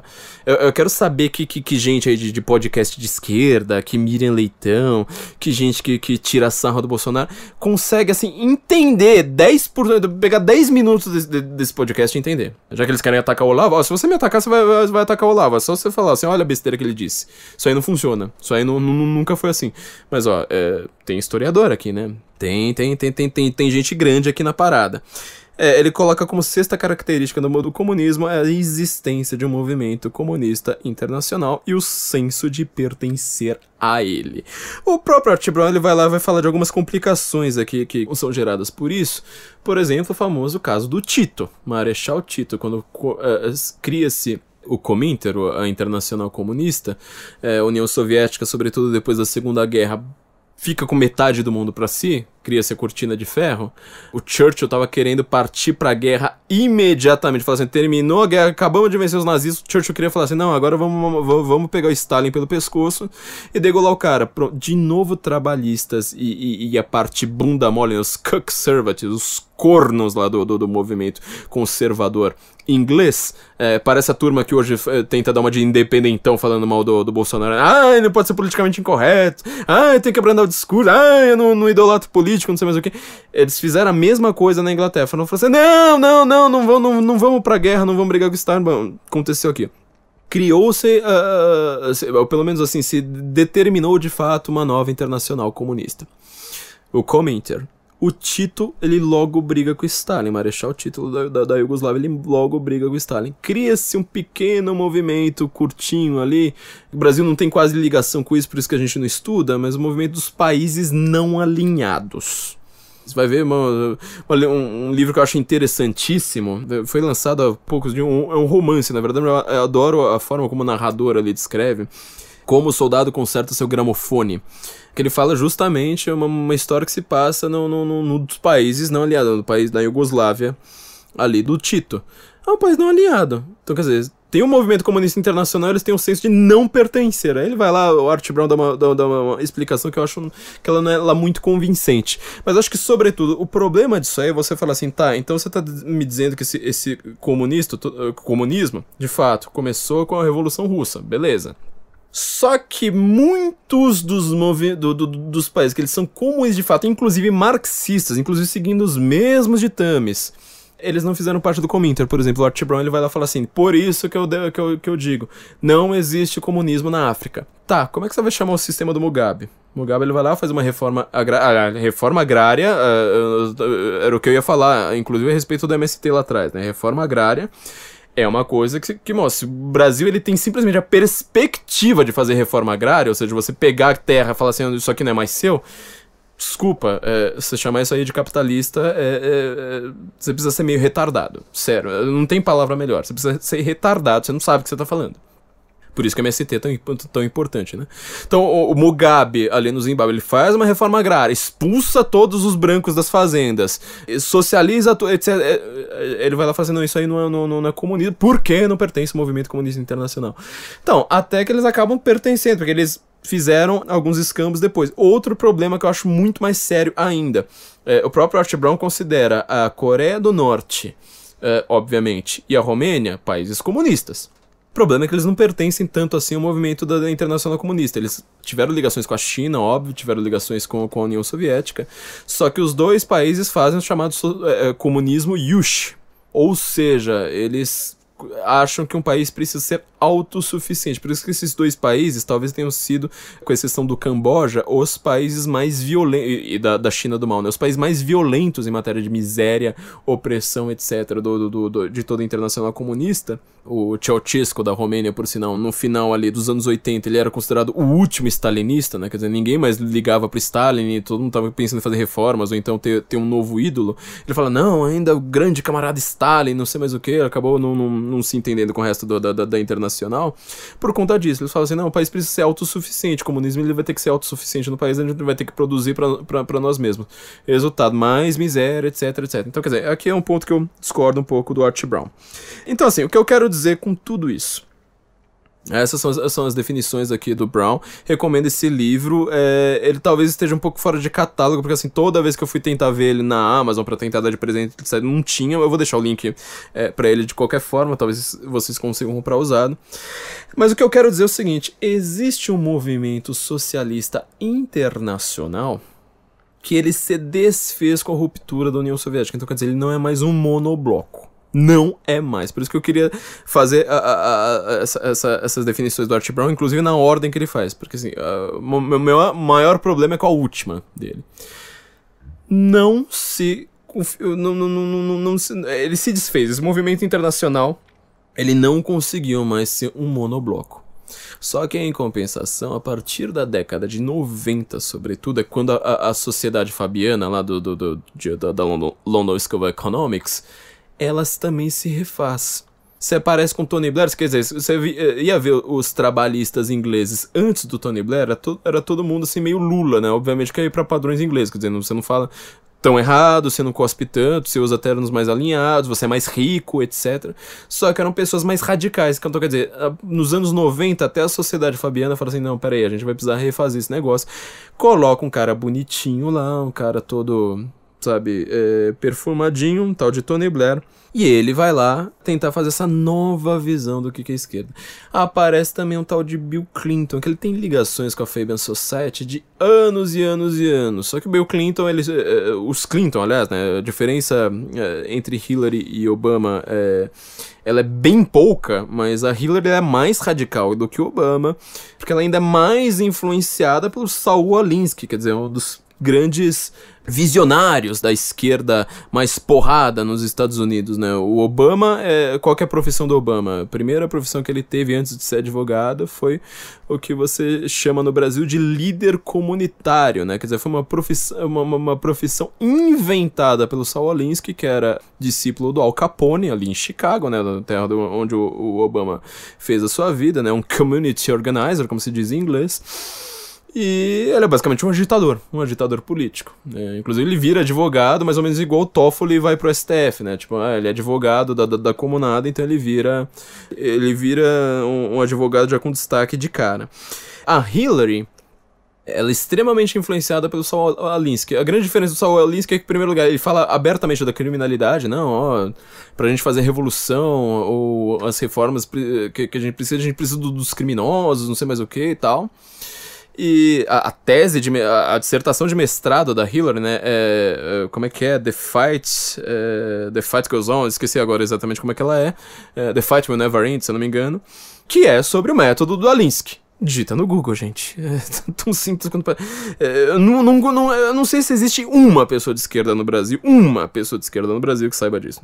Zero, assim. Eles são... É ignorância, assim, usada como argumento de uma maneira brutal, né? Tipo, eu não sei, portanto tá certo.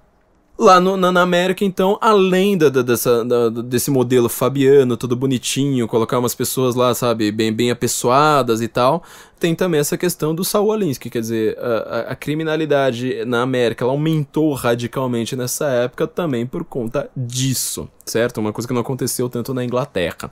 Então eu quero colocar mais uma questão. Você tá querendo falar disso? Então, já que você quer discutir se o Brasil é socialista ou não, vamos analisar os marxistas. Porque assim, eu acho que essas pessoas vão falar assim, não, comunismo é só a União Soviética. E aí acontece um efeito da imaginação coletiva brasileira, que eu sempre reclamei, sempre quero corrigir isso, que é assim, o comunismo, o comunismo aqui em termos Art Brown, né, ou seja, União Soviética, ela no imaginário coletivo brasileiro, ela é vista assim, tipo, ou como um assunto, é sempre um tabu, é um assunto que você não pode falar, tipo, você fala o tempo todo, nazistas e fascistas, aí você descreve, vê filme, e fala dos horrores, não sei mais o que. União Soviética, ela matou mais do que o Hitler. O movimento da Cominter, do Cominter, que era capitaneado pela União Soviética, matou muito mais do que o nazismo. Muito mais. De maneiras horrendas. Mas os nazistas eram racistas. Qual que foi aquela última limpeza étnica que aconteceu no mundo? Aquela grande limpeza étnica que aconteceu em Kosovo, depois aconteceu também nas mãos de Slobodan Milosevic. Esse cara, ele não era socialista, membro do Cominter? Olha só que coisa, né? Pra você ver como é que socialista e nazista, comunista e nazista, é tudo a mesma coisa. Entendeu? Eu já descrevi algumas diferenças dele, inclusive naquele famoso episódio, né? Sobre o nazismo ser de direita ou não. Só que você tem que entender. Boa parte do ideário do próprio Karl Marx, ele era baseado também em raça. Ele falava que países como Hungria, Polônia, não sei mais o que, tinham que perecer. Não contente com isso, a gente tem que lembrar que o próprio Karl Marx escreveu um livro inteiro falando da questão judaica.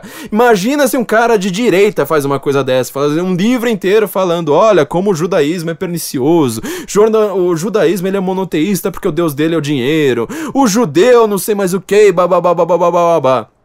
Imagina se um cara de direita faz uma coisa dessa. Aí vai todo mundo dizer que é nazista. Agora vai lá, entra um cara que inclusive ele faz alguns elogios ao próprio Karl Marx, apesar de dizer ele é judeu e ele é internacionalista. Entra na Alemanha, vai lá, todo mundo fala assim, portanto ele é de direita, né, já que ele matou o judeu, né, então é de direita. Mas a gente adora a Palestina, né, a gente quer formar um estado palestino cuja única regra é judeu aqui não pisa ou a gente mata. Assentamento judeu, né, onde já se viu se abrir a porta da sua casa ver um judeu do outro lado da rua. Não, assentamento judeu é nazismo, é um absurdo. A gente tem que mandar o ONU reclamar lá, colocar sanções de direitos humanos contra Israel, porque é uma causa humanitária, né? Você abrir a porta da sua casa e não ver nenhum judeu. Então, é assim que pensa a esquerda, ela não percebe essas contradições. Mas enfim, voltando. O Slobodan Milosevic, ele fez uma limpeza étnica também. Foi elogiado, por exemplo, um grande stalinista, comunista, inglês também, já vou falar só da Inglaterra hoje, né? Que foi o Harold Pinter, autor de Volta ao Lar, Nobel de literatura, salvo engano, em 2005. Acho que desse eu lembro, porque foi ano da minha primeira incursão pela faculdade de letras. Então, assim, você vê que essas questões todas, elas são colocadas de uma maneira, assim, completamente tabu. Então, assim, você fala assim da União Soviética, tipo, tá, existiu, é ruim, mas eu não vou comentar. Ou então, quando você vai lá pra um cara socialista, ele vai lá e fala assim, é legal. Aí você vai falar assim, tá, mas o que você sabe sobre a União Soviética? Lá era tudo lindo, tudo que o cara sabe. Ele nunca leu um livro a respeito da história da União Soviética. No máximo, leu uma biografia daquelas revisionistas do Stalin e fala assim, não, lá era tudo lindo, democrático, etc. Só. Ele não sabe como é que é, assim, se descrever como é que é a vida, os caras não sabem. Eu tô falando, você acha que eu vou citar só livro que o Olavo fala? Que o Olavo de Carvalho fala, né? Porque não, é só maluco, acredita nisso, nessas teorias da conspiração, não sei mais o que. Meu, entra numa livraria qualquer, pega um livro do Orlando Figgs, chega na seção de história de uma livraria, vai falar assim, tipo, quais são os últimos livros que saíram aqui? Vai ter lá, por exemplo, Anne Applebaum, sabe? Hoje virou uma maluca anti-Trump, né? Porque ela é casada, salvo engano, agora não lembro se com um diplomata da Polônia na América ou se é com o próprio primeiro-ministro, não lembro agora. Mas os livros dela são maravilhosos nas críticas ao comunismo. Por exemplo, Gulag History existe em português também, mas tá completamente fora de catálogo. Paguei uma fortuna no meu. Ou então Orlando Figgs, tipo, cara novo, tem 50 e poucos anos, 60 aí no máximo, best-seller. O cara vende 300 mil exemplares aí de cara, assim, sabe, de largada. Os intelectuais brasileiros, universitários, jornalistas, comentadores, palpiteiros, os caras não sabem quem que é. Não sabem. Não sabem, meu. Orlando Figgs, ele descreve, já falei aqui, já até citei uns trechos do livro dele, Sussurros, né? Que ele descreve a vida privada ali da União Soviética. Que as pessoas não sabem, que falam assim, tá, mas tinha comunismo, tá, acabaram com a propriedade privada. Mas como é que era isso na prática? Como é que acontecia de fato? E ele vai lá e descreve, fala assim, olha, chegava numa casa de fazenda lá de uma família inteira, fala assim, não, agora a fazenda lá do vizinho lá que não produz nada, tudo escangalhado, o filho dele lá fica roubando suas coisas e tal, ele vai ter que viver agora na sua casa, ele vai ter que ter um quarto na sua casa, porque a sua casa é maior, né? Daqui a pouco, até os quartos vão ter que ser compartilhados. Quem era rico conseguiu colocar um biombo, aí tinha prostituta recebendo cliente numa cama, na cama do lado, a velhinha lá tentando rezar o terço escondido, assim por diante. Era essa a vida na Rússia stalinista, meu amigo. Você já viu um filme sobre isso? Já leu um livro sobre isso? Nada. As pessoas não sabem. Então vira esse tabu. Tipo, você não fala. Você fala, é ruim. É ruim, mas você não fala nada a respeito da União Soviética. É esse imaginário coletivo brasileiro. Só que vamos pros intelectuais, então. Vamos lá, ó. A gente sempre fala de Gramsci. O Olavo, ele foi um dos primeiros caras a explicar Gramsci no Brasil. Gramsci, ele foi introduzido no Brasil pelo Enio Silveira, fundador da editora Civilização Brasileira. Qual partido que ele era afiliado? Ao PT. Olha que coisa, né? Ele foi quem virou pros intelectuais do PT. A gente tem uma mania de pensar em PT, pensar muito em Lula. Muito em Lula. A gente tem que lembrar, o PT ele é fundado por 3 forças. Primeiro lugar, e talvez a majoritária. E aí é uma coisa triste da gente dizer. Igreja Católica, sobretudo, o movimento da renovação carismática da teologia da libertação. Falo isso como católico. Quer dizer, a teologia da libertação, ela não vem de dentro do PT. Ela cria o PT. Você pensa que, pra quem viu nosso vídeo no nosso canal do YouTube, né, sobre Estado laico, você não entende nada sobre Estado laico, seu comedor de cotonete usado do cacete. Nesse vídeo a gente tá comentando da reclamação da esquerda, dos ateuzinhos, da Miriam Leitão e dos jornalistas brasileiros, até foi o artigo da Ernesto Araújo na New Criterion, a respeito de você falar em Deus. Tipo, falou em Deus, oh meu Deus do céu, feriu o Estado laico. Então, só que a gente tem que pensar uma coisa. A Igreja Católica Brasileira ela foi quase, na sua maior parte, dominada pela teologia da libertação. Frei Beto, Leonardo Boff, Júlio Lancelotti, aqueles outros caras que todo mundo conhece. Esses caras fundaram o PT. Você nunca viu uma pessoa de esquerda neste país. Uma pessoa de esquerda reclamar que você ficar chamando Frei Beto na TV e colocando Leonardo Boff como grande pensador do PT, ou usar o Júlio Lancelotti pra defender Black Bloc, por exemplo, fere Estado laico. Nunca. Ninguém da esquerda reclama desses caras. Na hora que aparece a bancada evangélica, como a bancada evangélica ela já é um pouco mais roots nesse caso, né? Ela não passou por um processo de esquerdização, posso discordar, afinal eu sou católico, eu não sou evangélico, só que assim, bancada evangélica foi quem tá segurando várias pautas anti-esquerda no Brasil.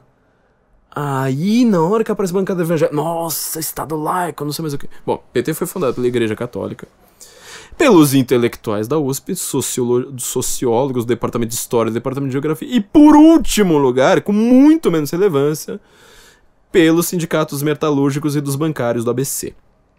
São os dois principais sindicatos, hoje em dia quem conta também é a POSP, né, que é a Associação dos Professores. Vai ver que essas são as grandes forças do PT. O Lula, ele era simplesmente aquele cara que você tem que colocar ele na linha de frente, falar assim, pra gente falar que é de pop, porque o resto não era tanto, entendeu? O resto não era tanto. Então, o PT, ele é fundado por essas três forças, certo? E quem mais dominava eram os intelectuais da USP que estudavam Gramsci. Estavam estudando Gramsci. O que Gramsci diz? Não sou revolucionário. Não sou revolucionário. Meu modelo é refazer fazer uma releitura a respeito de Maquiavel. Maquiavel fala o grande poder concentrado, que vai ser o poder indestrutível, o poder do príncipe.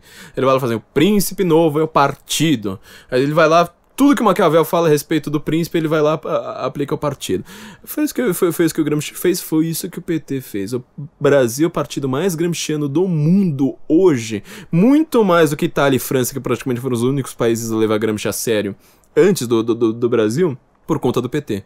O PT é um partido gigantesco com grande influência de Gramsci. O que Gramsci diz? Além disso, ele falou assim, não, para você criar o socialismo, você precisa criar o intelectual orgânico. Intelectual orgânico, intelectual aqui você não pensa no tema intelectual, cara que lê, não sei mais o que. Ele falou assim, não, todo mundo da sociedade precisa ser comunista. E quanto menos o cara percebe isso, melhor. Eu vivo minha frase de efeito sobre Gramsci, né? A melhor forma de você ser um gramscista fanático é você nunca ter ouvido falar de Gramsci. Aí aparece Fernanda Lima, aparece MC Carol, aparece Amor e Sexo, a programação da Rede Globo inteira. Tipo, os caras, eles falam assim, eu sou de esquerda? Não, eles não falam, você não precisa falar isso. A questão lá sobre o nazismo de novo, né? Os nazistas nunca falaram que eles eram de esquerda. Você não precisa. Melhor forma é você falar, você fazer sem saber. Então você vai lá, coloca todas as pautas, aborto, todas as pautas dos movimentos socialistas ocidentais. Não, rico tem que pagar mais imposto. Não sei mais o que. Precisamos fazer reforma agrária. Agora causa LGBT porque eles são os novos proletários, etc. Tudo isso é gramsciano, entendeu? E a melhor forma, o Gramsci, ele era viciado na ideia de comunicação. Ele era jornalista, né? Na verdade ele nunca foi formado em nada, mas ele era jornalista de profissão. Ele falou, jornalismo precisa ser a força motriz. Porque você faz propaganda o tempo todo. Então o intelectual orgânico é o cara que ele vive de fazer propaganda. Pensa num Gregório do Vivier. O Gregório do Vivier é o paradigma do que é intelectual orgânico. Ele e o Tico Santa Cruz. Você já ouviu uma piada do Gregório do Vivier? Não. Você já ouviu uma música do Tico Santa Cruz? Não. A Preta Gil também é ótima. Você sabe o que a Preta Gil faz na vida? Não sei se ela dança, canta, escreve, não sei. Mas ela tá lá o tempo todo dando a opinião dela. Moldando a opinião dela. Isso é intelectual orgânico, entendeu? É uma pessoa que ela vive de fazer propaganda. Então, as pessoas mais gramscistas do país, eu coloquei essas três pessoas. A Marilena Chaui, ela não é tão gramscista, apesar dela saber quem é Gramsci, apesar dela estudar Gramsci, apesar dela falar em Gramsci, quanto esses caras. Porque a Marilena Chaui, ela tem uma profissão. Esses caras não. Esses caras, eles são pura propaganda. Pura propaganda. Marilena Chaui, pelo menos, tá falando de Spinoza, entendeu? Fala mal, bem, mal, é irrelevante, mas ela tá lá falando alguma coisa. Esses caras não. Então, assim, os próprios intelectuais socialistas, eles vão lá determinar, o Brasil é um país socialista. Outro intelectual socialista que eu acho muito mais, assim, extremamente importante para o mundo de hoje, ainda mais porque esse cara é inteligente, esse cara tem uns insights que às vezes você fala, cara, isso aqui beirou a genialidade. Às vezes pro mau sentido. Ernesto Laclau. Ele tem um conceito que o José Dirceu, que eu acho que nunca leu Ernesto Laclau na vida, mas o José Dirceu, ele põe à prova o tempo todo. Parece que ele segue o cara assim em filigranas, apesar de eu achar que o Dirceu ele não tem a menor capacidade de ler um autor complexo como é Ernesto Laclau. Principal questão de Ernesto Laclau: hegemonia. Todo mundo precisa pensar a mesma coisa. O que aconteceu no Brasil pré-Bolsonaro?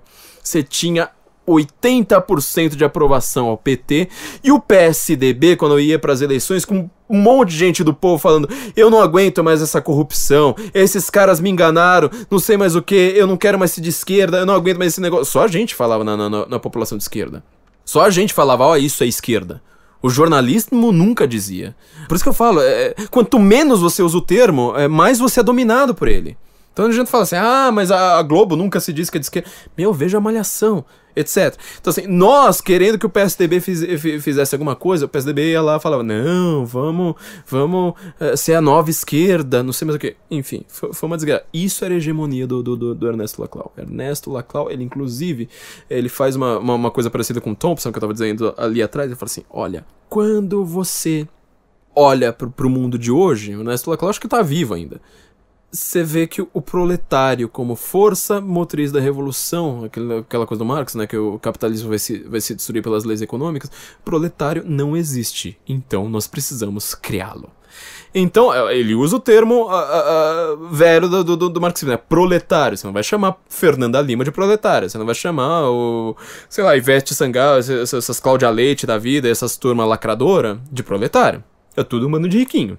Só que ele fala assim: então vamos criá-lo. Como você cria um proletário? Olha, você vai falar que o cara é explorado, o cara é oprimido. Como? Ah, veja só se o cara não é gay. Se o cara for gay, sociedade patriarcal, não sei o que. Vê se você não é uma mulher. Sociedade machista, não sei o que. Vê se o cara não é negro. Olha, porque o racismo... Você entendeu o que tá acontecendo com o mundo hoje, meu amigo? Você entendeu o que aconteceu com o PT? Isso eu tô falando de um cara de esquerda. Eu tô falando de um comunista. Ele dizia isso. Ele escreve o negócio. Ele descreve e descreve como você faz uma hegemonia. Pra depois vir um monte de gente lá, Miriam Leitão. Nunca existiu socialismo no Brasil. Você entende quem que é inteligente e quem não é? Eu tinha falado no nosso último episódio, só pra gente terminar, do livro Estado Tecnocrático. Eu tinha esquecido o nome do cara. Na verdade, todo mundo que é do direito eu esqueço o nome, porque eu acho que assim, todo mundo do direito tem os mesmos sobrenomes. Souza, Silva, sobrenomes comuns, e eles também têm nomes comuns. Então, aqui tá explicado. Eu não vou pedir desculpas por ter esquecido o nome do cara, porque o cara se chama José Pedro Galvão de Souza. É o José de Souza. Como que eu ia lembrar o nome do cidadão, entendeu? Tipo, eu não vou pedir desculpas, mas eu recomendo aqui muito pra vocês. Esse livro vocês provavelmente não vão encontrar na Amazon. E eu vou deixar o link da livraria Resistência Cultural, da editora Resistência Cultural, lá do Maranhão. É do José Loredo e do meu amigo Lorival Filho. O Lorival, tipo, talvez seja um dos melhores escritores do Brasil, só que ele é maranhense, então não vale, porque todo mundo no Maranhão escreve melhor do que todo o resto do Brasil junto e somado. Você vai conversar com um mendigo lá, os caras têm um vocabulário que você fala: cara, morro de inveja, né? O Lorival já me mandou lá pra São Luís uma vez. Um abraço aí pra todo mundo do Maranhão, um grande abraço pro meu amigo Lorival. José Pedro Galvão de Souza, ele escreveu esse livro, salvo engano, em 55. Vou até ver se eu consigo aqui encontrar a data da publicação. Ele tá lá escrevendo uma coisa que eu acho... assim, esse livro, na verdade, ele deveria ser lido no mundo inteiro. Apesar de ele ter uma parte sobre o Brasil, ele precisava ser lido no mundo inteiro, ainda mais nesse tempo de globalismo. Não entrei no assunto globalismo. Não, o livro é um pouco mais recente. Peraí. 73, o livro é mais recente do que eu tava pensando. Mas não entrei na questão do globalismo, porque isso aí confunde, né? Todo mundo vai falar assim: os caras acreditam, socialismo, globalismo. Não é a mesma coisa, tenha mais vocabulário, não menos. Não coloca tudo igual e fala assim: socialismo, nazismo, comunismo e globalismo, tudo mesmo. Não é. Tem diferenças fundamentais, inclusive eles brigam entre si. Mas enfim, nesse livro Estado Tecnocrático, eu tava comentando que ele mostra a ascensão de uma nova forma de poder estatal. Essa forma, ela se dá pela tecnocracia. Isso é um conceito bem complicado. Você vai falar assim, mas o Bolsonaro é tecnocrata porque ele só colocou gente técnica, ou seja, você vai lá e coloca um economista no Ministério da Economia, pronto, tecnocracia. Não é a mesma coisa. Calma. Assim como o feminismo na defesa de mulheres, né? Mico Leão Dourado, como diz o Olavo de Carvalho, né? Tipo, quem chama neoliberalismo de uma forma de liberalismo acredita que o Mico Leão Dourado é uma espécie de leão. É um nome, e isso aqui descreve uma coisa, uma ditadura, uma nova forma de poder não eleito, que manda em você, que tenta revolucionar tudo, sem ganhar eleições, ao contrário do Bolsonaro, sem ganhar eleições, ao contrário dos ministérios técnicos dele. Você acha que um Paulo Guedes, um Sérgio Moro não ganhariam eleição? É só colocar, se tivesse colocado os caras lá, já teria ganhado ainda mais. E eles tentam refazer a sociedade, fazer uma revolução na sociedade pela técnica. Há 2 princípios que eu acho fundamentais aqui, que eu acho que são importantes, né? Ele tá aqui explicando exatamente a forma como se dá o socialismo, falando do Hayek, falando de todo mundo. Ele coloca, assim, 2 princípios que eu acho bem interessantes, assim, pra gente poder dizer, né? Existia uma briga, então, ali, mais ou menos, ele tá falando de 73, mas eu sei que ele tá falando até de coisas que aconteceram antes, entre o estatismo, o centralismo estatista, e entre o liberalismo. O liberalismo já estava também dando suas falhas. Então ele coloca, em primeiro lugar, princípio de autoridade. Princípio de autoridade é onde o bem-estar de uma comunidade requer uma ação comum. A unidade dessa ação comum deve ser assegurada pelos mais altos órgãos da comunidade. Ou seja, você vai pensar em princípio de autoridade no Brasil, você vai pensar, por exemplo, olha, o Brasil, ele precisa... Você não pode matar. Então o princípio de autoridade aqui tipo, a unidade comum é que não se mate. Obviamente esse princípio já foi completamente escangalhado por Gramsci, pelo PT lá colocando Gramsci falando assim, dos grandes formas de você fazer a revolução e diminuir a propriedade privada e diminuir a desigualdade é pelo crime. Gramsci preconiza isso, o PT faz isso. Você vai ver um monte desses caras aí falando... vamos até ouvir aqui um podcast aqui de novo da Piauí. Olha o que o cara diz a respeito do Bolsonaro, reclamando, falando assim, o Bolsonaro não falou de desigualdade social e falta de direitos humanos no Brasil. Que o circo vai ser esse. Pão não vai ter, porque de pobre ele não falou.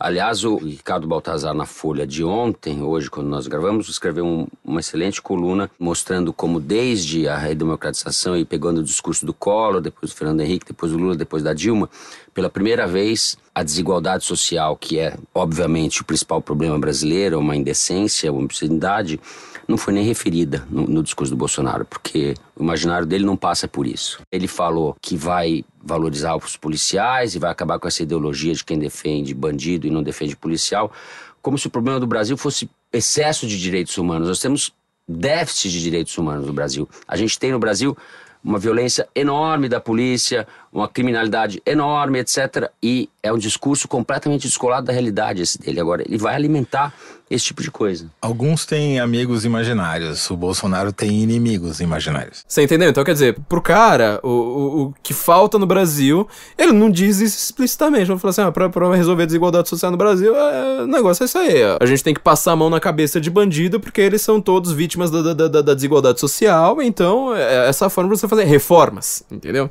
Então, quer dizer, o princípio da autoridade no Brasil, só fiz um parênteses aqui, né? Então, essa unidade de ação da comunidade. Princípio da autonomia. Onde uma tarefa pode ser satisfatoriamente preenchida pela iniciativa do indivíduo ou de pequenas unidades sociais, a realização dessa tarefa deve ser deixada à iniciativa do indivíduo ou das pequenas unidades sociais.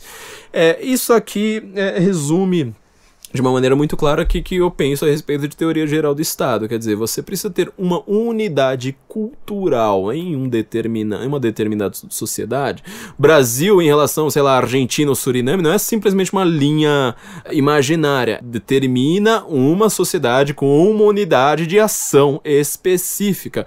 Unidade que geralmente ela nasce de uma maneira linguística, ela vai se espalhando depois por questões políticas, vai se dividindo ou se aumentando por questões políticas. Essa autonomia, o que ela está dizendo? Tudo aquilo que o indivíduo faz melhor, uma unidade social menor é capaz de fazer, deixa aquela unidade social menor.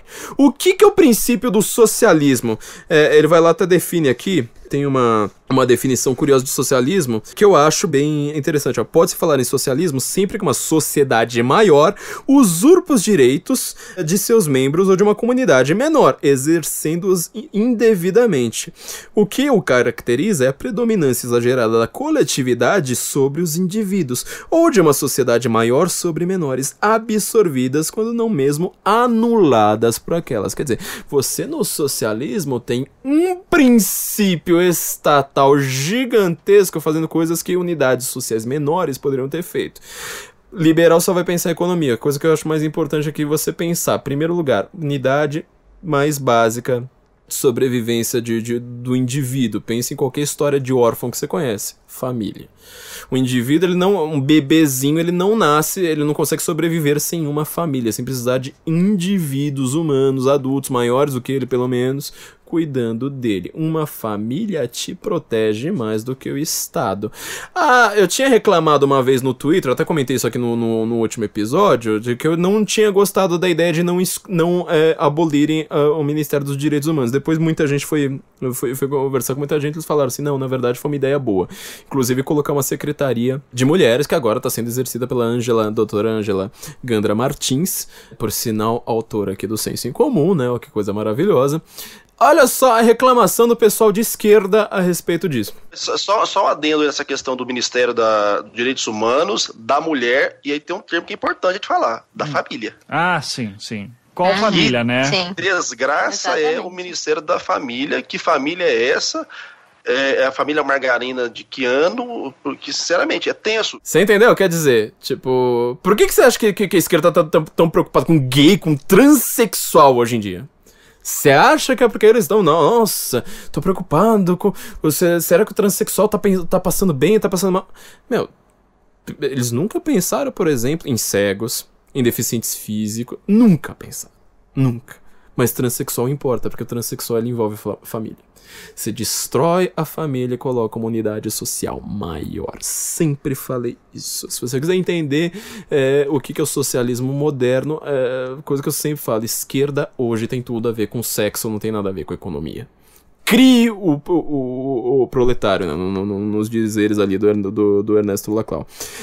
O que então nós, pessoas normais, pessoas sóbrias, com bom senso, com leitura, que leem livros que não são lidos por Miriam Leitão, o que nós fazemos é que nós juntamos o princípio da autoridade com o princípio da autonomia. Como é que eles, para brigarem entre si, tem o princípio da subsidiariedade.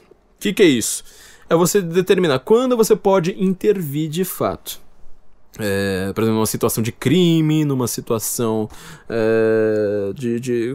porque assim, toda intervenção estatal ela sempre vai afetar uma liberdade individual. Só que às vezes essa liberdade individual é tipo, eu tô querendo aqui espancar minha esposa, só que eu tô dentro da minha casa.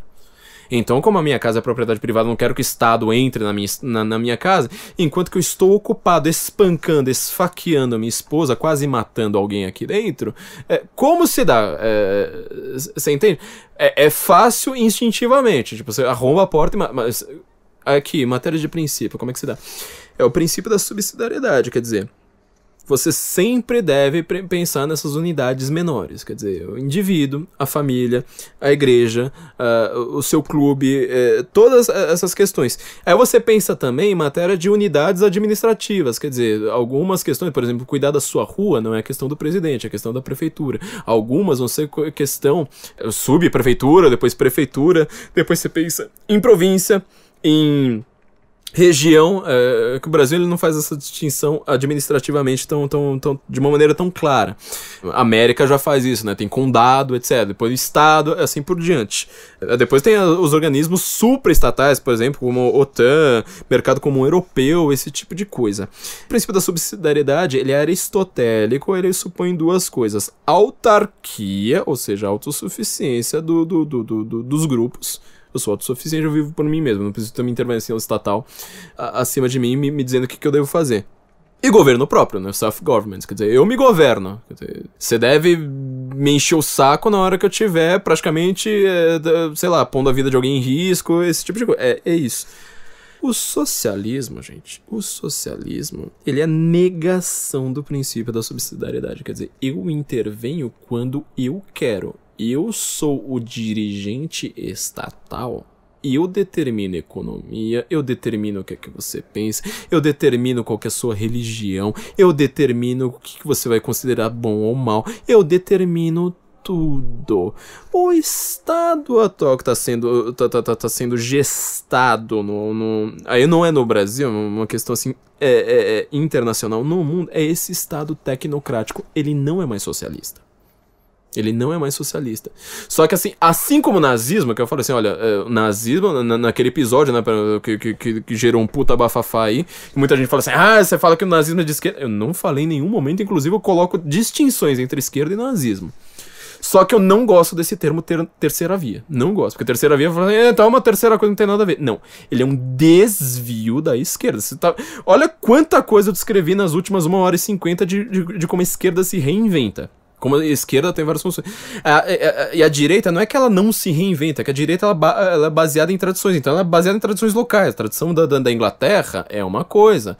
Tradição de pontualidade. A tradição da Espanha é dormir depois do almoço, entendeu? Então ela não precisa muito se reinventar tanto nesse sentido político. Entendeu? Ela já tá totalmente reinventada, cada um no seu canto. O que está sendo feito hoje é um Estado tecnocrático. Quer dizer, você pega uma elite de gentes completamente ideológicas, elas vão ser os técnicos. Então você pensa na ONU, por exemplo. O que é a ONU? Quando a ONU vai lá fazer o seu Criança Esperança. É o que acontece no Brasil. Criança Esperança. A ONU atua, sobretudo no Brasil, através da Rede Globo. Ela vai lá e fala assim, faz um hospitalzinho ali. Ninguém nunca nem viu um hospital do Criança Esperança. Ela recebe dinheiro o tempo todo lá. Nunca ninguém nem viu um projeto social da ONU. Tá lá tudo com dinheiro da Unicef. Ela lá faz uma escolinha, alfabetiza umas pessoas, não sei mais o que. Tudo com dinheiro doado, tudo muito bem, muito bonito. E ela vai lá e fala assim, bom, a propósito, Unicef, já que você está aqui no Brasil, me diga aqui, o que você acha que o Brasil precisa fazer em segurança, em matéria de saúde pública? Descriminalizar o aborto. Mas peraí, ninguém no Brasil votou a favor do aborto. Inclusive votaram no cara que tava falando assim, eu não vou permitir o aborto de jeito nenhum. Mas nós somos a Unicef, nós somos um corpo técnico, nós vamos agora entrar em todos os jornais e falar assim, olha, nós somos os especialistas, os grandes pesquisadores da área, e nós precisamos descriminalizar o aborto. Você entende que o Brasil ele não faz parte de grandes pactos da ONU? E o Jair Bolsonaro ainda tá tirando a gente de algumas boas enrascadas. Como, por exemplo, o pacto de imigração, né? Quem leu meu texto sobre Hégera sabe o que é isso. Quer dizer, pacto de imigração significa islamização. Ponto. Não tem... Depois vocês leem lá, digita senso em comum Hégera, com H. Hégera. No Google vocês vão entender por quê. Mas pensa, por exemplo, na União Europeia, que você tem uma comunidade, esse Estado ele já está se configurando mais claramente. Você já tem uma ideia de criar uma Constituição europeia, inclusive nas mãos de Jürgen Habermas, olha só que coisa, né? Sempre tem que ser um cara de extrema esquerda. Você tem o Parlamento Europeu, você tem não sei mais o que. Ninguém vota pra esses caras. Ninguém sabe o nome dos caras, ninguém sabe quem que é. O famoso vídeo do Nigel Farage, né? Que ele chega lá na cara do presidente do Parlamento Europeu e fala assim, eu tenho uma pergunta pra te fazer. Quem é você, meu filho? Eu nunca ouvi falar de você. Ninguém na Europa ouviu falar de você. Ninguém sabe quem é você. Mas o cara que determina as leis. Então, na Europa inteira, houve plebiscitos a respeito de aborto, por exemplo. Portugal, não sei mais onde. Houve. Só que assim, como? O Parlamento Europeu já chegando lá com a lei pronta, fazendo todo o lobby. Na hora que existe um referendo na Europa em que o povo vota e a decisão não era a mesma desses órgãos internacionais, por exemplo, o Brexit... Eles ficam putos, vão falar assim, não, precisamos fazer outras eleições, porque senão essa daqui não valeu. Essa daqui não valeu, porque o povo tava sendo fake news, tava sendo manipulado, não sei mais o que. Você entende então o que é um Estado democrático? Um Estado tecnocrático? O que está sendo feito no Brasil, então, na hora que você vai falar assim, globalismo, socialismo, não sei mais o que, nunca existiu no Brasil, nunca existiu não sei mais onde, eu quero saber o que você leu. Eu te passo uma bibliografia que é a respeito de socialismo democrático, que ela não termina. Todo mundo fala de socialismo fabiano, todo mundo fala desses movimentos trabalhistas que foram feitos, todo mundo fala desse socialismo democrático, ou seja, você aumenta tanto imposto que depois que você tem mais de 50% de alíquota de imposto, você começa a comprar as empresas privadas. O socialismo chega sem precisar de revolução. Você não precisa morrer. Você vai lá e compra tudo. Certo? Isso está sendo feito à torto, à direita. O Brasil, ele foi, durante os governos de Fernando Henrique Cardoso e de Luiz Inácio Lula da Silva e de Dilma Rousseff, um dos países que estava muito avançado nessa questão, apesar de, novamente, ele não ser um país comunista e não ser um país que tinha a intenção de implantar o comunismo. Ele queria ser o financiador de países como Bolívia, Venezuela, Nicarágua, etc, etc, etc. Você vê, até o marqueteiro era o mesmo. O João Santana está fazendo campanha para todos esses caras, não era só aqui no Brasil, entendeu? Era um projeto declarado em ata que nenhum jornalista nunca teve a capacidade de ler. Então, assim, o Brasil já foi um país socialista? Já, com toda certeza. Ele fez parte do movimento socialista e ele foi um país que tinha líderes socialistas que podem não ter implantado um sistema socialista no Brasil, mas eles eram socialistas e o Brasil inteiro, como um sistema político e econômico criado com a Constituição de 88, ele não pode ser chamado de capitalista. Ele é o que é chamado de socialismo democrático, ou seja, até te deixo ter uma empresa desde que todo o controle estratégico da nação fique nas minhas mãos. Você pergunta para um socialista britânico se o Brasil é socialista, ele vai dizer que sim. Você pergunta para um socialista escandinavo se o Brasil é um país socialista, ele vai dizer que sim. Você pergunta para um socialista francês, ele vai dizer que o Brasil é um país socialista, ele vai dizer que sim. E vocês, todos jornalistas aí, nossa, como eu sei, como eu manjo, olha que frase ridícula do Bolsonaro, nossa, ele vai defender a família, vocês vão lá, não percebem o quanto os grandes pavões, as pessoas mais burras deste país, são exatamente vocês. Gente, ficou longo, mas era obrigatório também, né? O assunto aqui é extremamente complexo. Você pode ver assim que cada trecho aqui do que eu disse dá pano pra muita coisa pra ser dita ainda. Não se esqueçam de que agora nós temos nosso canal no YouTube. Então vocês entram lá em youtube.com/Senso em Comum Oficial. Pode colocar o S, o I e o O com letras maiúsculas, fica até mais fácil. Vocês vão chegar no nosso canal, se inscrevam ali, ativam o sininho de notificações que nós também teremos vídeos daqui pra frente, vocês vão reparar como é que eu realmente falo demais com as mãos. E outra coisa, lembrem-se que nós estamos também com a parceria, além de com a CV pra VC, nós estamos com a parceria com a Vista Direita, quer dizer, você que quer se vestir bem, usar nossa âncora maravilhosa, usar essa frase maravilhosa que nós usamos de introdução, mas se você discorda, você está errado. Ou então se esquentar ali, tomar um seu cafezinho com uma xícara, com uma caneca do Senso em Comum, você entra lá em Vista Direita, vai ter a loja do Senso em Comum ali pra você. Estamos com todos os nossos produtos ali, vocês vão ajudar bastante a gente, vão fazer alguém feliz. Quando vocês forem comprar livros na Amazon, então uma dica que eu dou aqui pra todo mundo também, né? Fala assim, eu quero contribuir com vocês, não sei mais o que. Olha, a Amazon, ela tem uma parceria, salvo engano, com o Marketplace. Ela vende até TV, vende drone, vende tudo. Se você quiser comprar qualquer uma dessas coisas, ainda que esteja um pouco mais caro do que a loja ali do seu bairro, entra ali pela Amazon, só que entra pelos links que a gente deixa aqui no Senso, entendeu? Deixa aqui embaixo do vídeo, ou deixa embaixo do player aqui no site. Entra por esses links e compra o que você quiser. A gente deixa umas dicas de livro ali, entra e compra o que você quiser. Você vai ajudar a gente, vai deixar um percentual ali pra gente. Mantenha-nos cafeinados também. Entra ali no patreon.com/Senso em Comum ou apoia.se/Senso em Comum. Vocês vão ter acesso ao nosso conteúdo exclusivo. Estamos fazendo agora a primeira revista agora de 2019, que ela vai ser exclusiva para os nossos patronos. Então vocês entrem lá, vocês vão ter acesso a essa revista. Tudo que a gente pede é um café. Me paga um café. Quer conversar comigo? Me paga um café, ouça o podcast aqui. A gente vai ter uma conversa muito boa. A partir de R$10 no Apoia-se, que inclusive aceita boleto também, você consegue fazer essa contribuição. O Patreon é em dólar, né? A partir de $1. paga lá um café pra gente, você vai ter acesso à nossa revista, onde nós podemos discutir em texto alguns assuntos de uma maneira mais longa, mais detalhada, mais elaborada do que os textos só pra internet, pra todo mundo ler correndo. Então, certo, gente, eu quero mandar um abraço aqui especial ao Dr. Fábio Ribeiro, que ele tá ajudando bastante a gente aí com a sua clínica, né, de recuperação de viciados em drogas, fazendo um trabalho maravilhoso. Eu queria mandar aqui um abraço aqui pro Dr. Fábio Ribeiro. Não se esqueça ali de entrar no sensoincomum.com/cvpravc.com.br também, para você começar este ano com um currículo arrasador, e pague um café pra gente, é tudo que a gente pede em troca disso. Então, nos ouvimos então logo, gente, enfim, né, a gente hoje sabe quem é que tá certo. Então, um grande abraço aí, Guten Morgen, Brasília.